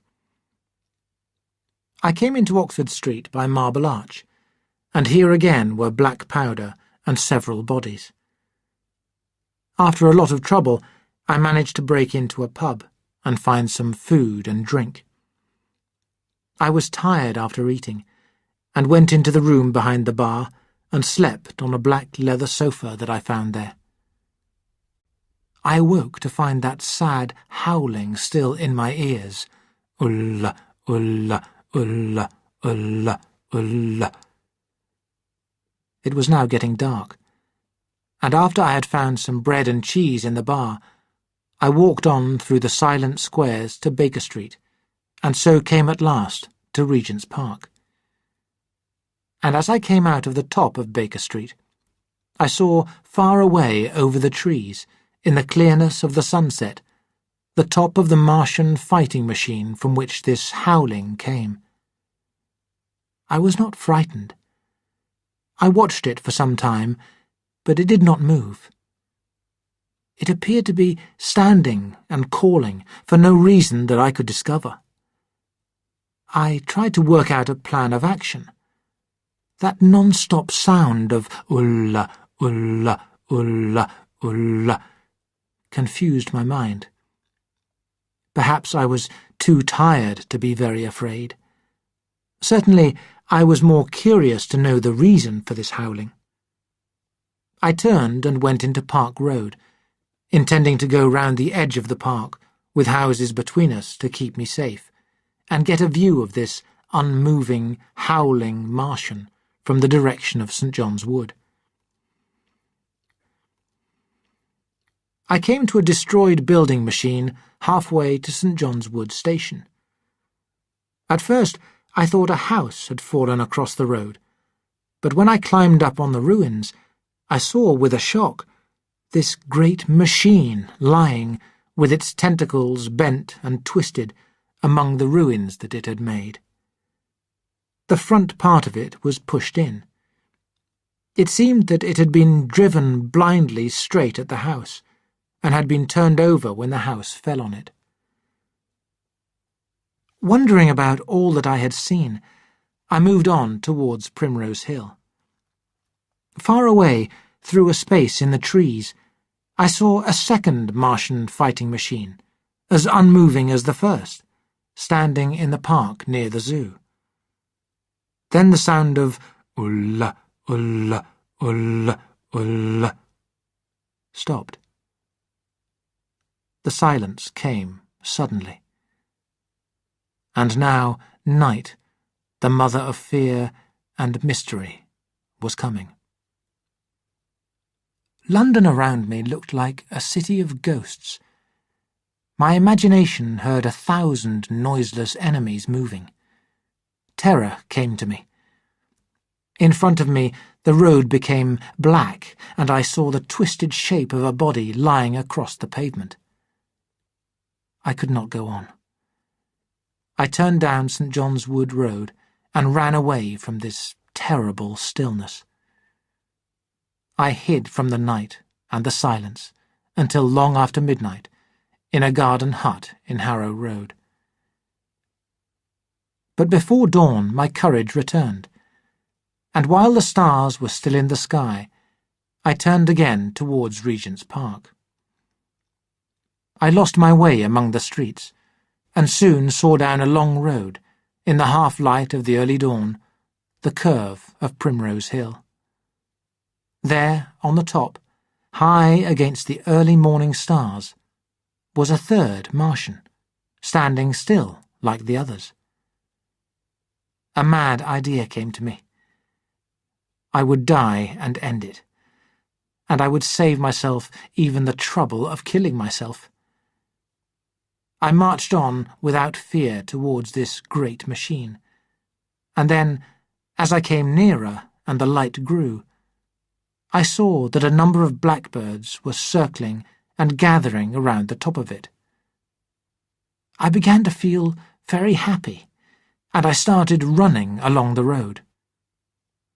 I got onto the grass before the sun rose. Great piles of earth had formed around a pit at the top of the hill, the final and largest one the Martians had made, and from behind these piles thin smoke rose against the sky. Against the skyline, an eager dog ran and disappeared. The thought that had flashed into my mind grew real and believable. I felt no fear, only a wild, shaking excitement as I ran up the hill towards the unmoving Martian. Out of the top of it hung long, brown pieces of flesh, which the birds were tearing away. In another moment I had climbed a pile of earth and stood on its top, and the pit was below me.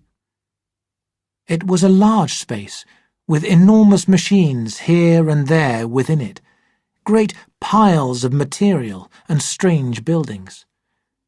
And all around it, some in their overturned war machines, and some in building machines, and 10 of them lying in a row, were the Martians.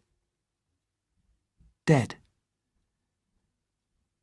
They had been killed by germs against which their systems could not fight.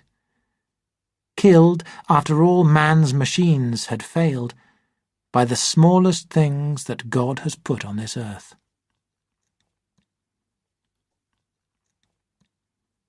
It had happened in this way, and I and many others did not see that it would happen, because terror and disaster had blinded our minds. These germs of disease have killed people and animals since the beginning of time. But over these many years, we have developed the ability to fight against them. But there are no germs on Mars, and as soon as the Martians arrived, as soon as they drank and fed, our tiny friends began to destroy them. By paying with 1,000,000 lives, human beings have bought their right to live on Earth. It is our home, and would be ours even if the Martians were 10 times as strong as they are. I stood staring into the pit, and my heart grew wonderfully happy as the rising sun lit up the world around me. The pit was still in darkness. Only the tops of the great engines, so unearthly in their shape, could be seen in the morning light. I heard a large number of dogs fighting over the bodies that lay in the darkness at the bottom of the pit. Across the pit, on its further edge, lay the great flying machine which they had been testing in our heavier atmosphere when disease and death stopped them. Death had not come a day too soon.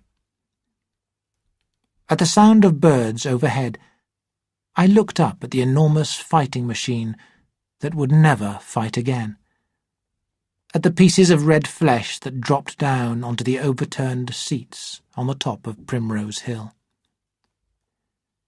I turned and looked down the slope of the hill at those two other Martians that I had seen the previous night. They were surrounded by birds now. One of them had died as it had been crying to its friends. Perhaps it was the last to die, and its voice had gone on until its machinery stopped. They stood now, harmless tripods of shining metal, against the brightness of the rising sun. All around the pit, unsaved from everlasting destruction, lay the great city. And as I looked at it, and realized that the shadows had been rolled back, and that people might still live in its streets, and that this dear city of mine might be once more alive and powerful again, I felt such emotion that I was very close to tears. The trouble had ended. That same day, the healing would begin. People who were still alive would start to return, and life would come back to the empty streets. The sound of tools would soon be heard in all the burnt and broken houses. At the thought, I lifted my hands towards the sky and began thanking God. In a year, I thought, we would rebuild all that had been destroyed. Then came the thought of myself, of my wife, and the old life of hope and tender helpfulness that had ended forever. Chapter 15. Wreckage. And now comes the strangest thing in my story. But perhaps it is not totally strange. I remember clearly and in great detail all that I did that day until the time when I stood crying on the top of Primrose Hill. And then I forget. I know nothing of the next 3 days. I have learned since then that I was not the first discoverer of the Martian defeat. Several wanderers like me had already known about it on the previous night. One man, the first, had even managed to send a telegram to Paris. From there, the happy news had flashed all over the world. 1,000 cities living in great fear suddenly turned on all their lights. They knew of it in Dublin, Edinburgh, Manchester, and Birmingham at the time when I stood on the edge of the pit. Already, men crying with joy, as I have heard, were getting onto trains to go to London. Men on bicycles rode through the countryside, shouting the news to all. And the food. Across the Channel, across the Irish Sea, across the Atlantic, corn, bread, and meat were coming to us. All the ships in the world seemed to be coming to London in those days. But I have no memory of all of this. For 3 days I walked aimlessly, a madman. Then I found myself in a house of kind people who had found me. They have told me since that I was singing a crazy song about the last man left alive, the last man left alive. Although they were troubled with their own affairs, these people were very helpful to me. They gave me a place to stay and protected me from myself. Very gently, when my mind was working again, they told me all they knew about what had happened in Leatherhead.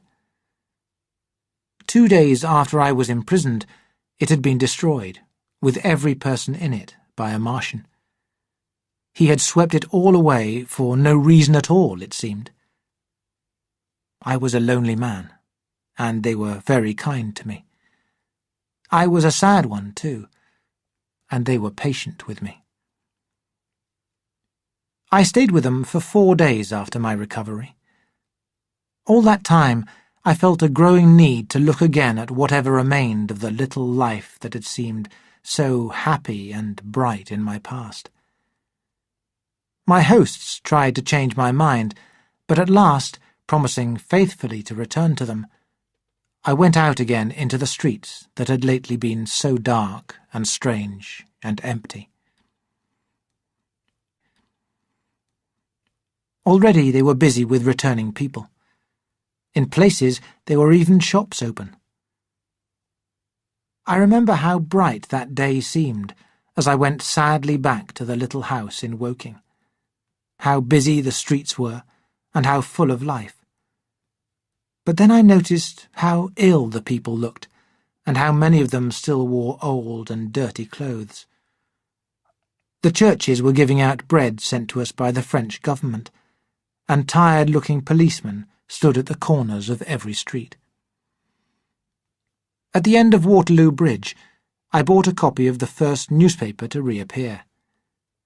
I learned nothing new, except that already in 1 week the examination of the Martians' machines had produced amazing results. Among other things, the newspaper said that the secret of flying had been discovered. I did not believe this at the time. At Waterloo, I found that free trains were taking people to their homes. The first rush had already ended, and there were few people on the train. The city we went through was dirty with the powder of the black smoke, despite 2 days of thunderstorms and rain. All down the line from there, the country looked empty and unfamiliar. Wimbledon particularly had suffered, and beyond there I saw piles of earth around the 6th cylinder. A number of people were standing by it, and some soldiers were busy in the middle. Over it was a British flag, flying cheerfully in the wind. The line on the London side of Woking Station was still being repaired, so I got off the train at Byfleet and took the road to Maybury, past the place where I had seen the Martian fighting machine in the thunderstorm. I was curious, and I stopped to find the twisted and broken dog-cart with the whitened bones of the horse. For a time I stood and looked at the remains. Then I returned through the wood towards my home. A man standing at the open door of a house greeted me by name as I passed. I looked at my own house with a quick flash of hope that died immediately. The door had been broken, and it was opening slowly as I approached. It blew shut again. The curtains of my study blew out of the open window from which I and the soldier had watched the dawn. No one had closed it since then. I went into the hall, and the house felt empty. The stair carpet was discoloured where I had sat, wet to the skin from the thunderstorm on that first terrible night. Our muddy footsteps still went up the stairs. I followed them to my study, and found, lying on my writing table, the page of work I had left on the afternoon of the opening of the cylinder. For some time I stood reading it. I remembered how I could not concentrate that morning, hardly a month before, and how I had stopped work to get my newspaper from the newsboy. I remembered how I went to the garden gate as he came past, and how I had listened to his odd story of men from Mars. I came down and went into the dining room. There were the remains of the meat and the bread, now gone bad, where the soldier and I had left them. My home was a lonely place. I realized the stupidity of the small hope I had held on to for so long. And then a strange thing happened. "The house is deserted," said a voice. No one has been here for 10 days. Don't stay here and make yourself unhappy. No one escaped except you. I was shocked. Had I spoken my thought aloud? I turned, and the door to the garden was open behind me. I took a step towards it and stood looking out. And there, amazed and afraid, as I too stood amazed and afraid, were my cousin and my wife. My wife, white and tearless. She gave a faint cry. "I came here," she said. "I knew. She put her hand to her throat and started to fall. I stepped forwards and caught her in my arms.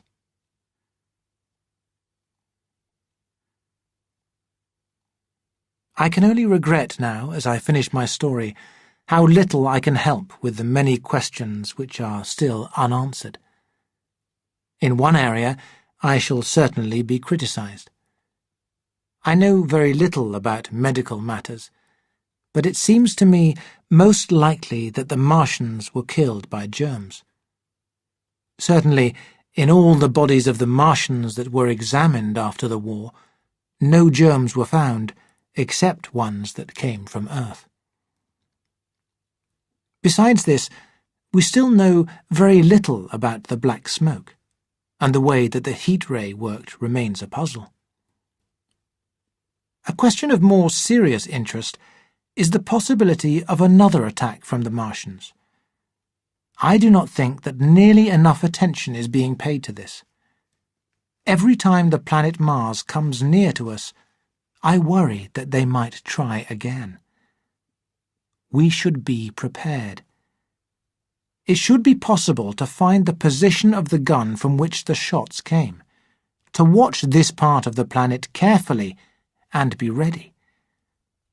In that case, the cylinder could be destroyed before it was cool enough for the Martians to come out, or they could be killed by guns as soon as the door opened. It seems to me that they have lost a great advantage in the failure of their first surprise. Possibly they also believe this. One astronomer has given excellent reasons for supposing that the Martians have actually landed on Venus.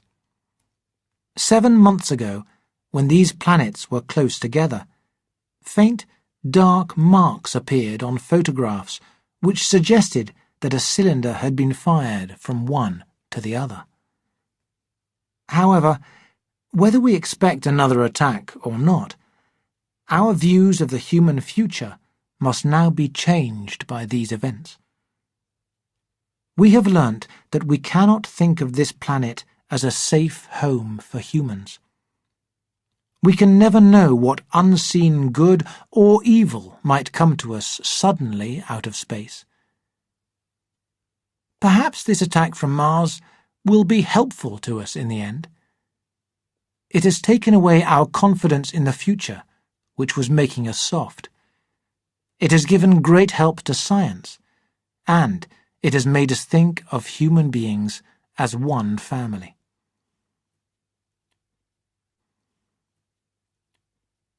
Perhaps across the great distances of space, the Martians have watched what happened to the ones that landed on Earth and learned their lesson, and have found a safer home on the planet Venus.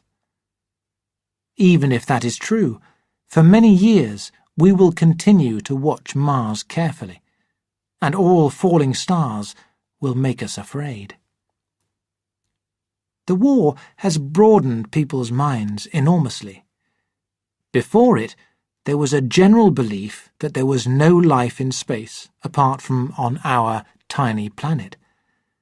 If the Martians can reach Venus, there is no reason to think that this is impossible for us. So, when the slow cooling of the sun means that we cannot continue to live on Earth, it may be that life which began here can reach out and continue there. but that is a distant dream. We may, on the other hand, still be destroyed by the Martians. The future may belong to them and not to us.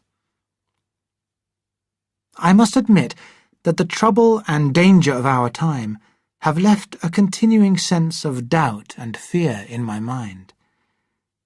I sit in my study writing by lamplight, and suddenly I see the valley below on fire again, and feel that the house around me is empty and lonely.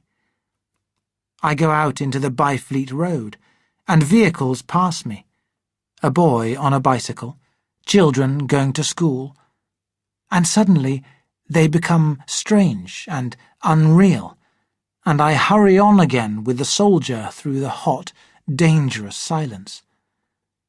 At night I see the black powder darkening the silent streets, and the twisted bodies covered by it. They stand up in front of me, torn and dog-bitten. They talk and grow angry, paler, uglier, and I wake, cold and shaking in the darkness. I go to London and see the busy crowds in Fleet Street and the Strand, and it comes to my mind that they are just the ghosts of the past, walking the streets that I have seen silent and empty, spirits in a dead city. And it is strange, too, to stand on Primrose Hill, as I did only a day before writing this last chapter. I saw the houses stretching away and disappearing into the smoke and mist, people walking up and down between the flower beds, and the sightseers around the Martian machine that still stands there. I heard the noise of playing children, and remembered the deep silence of the dawn of that last great day.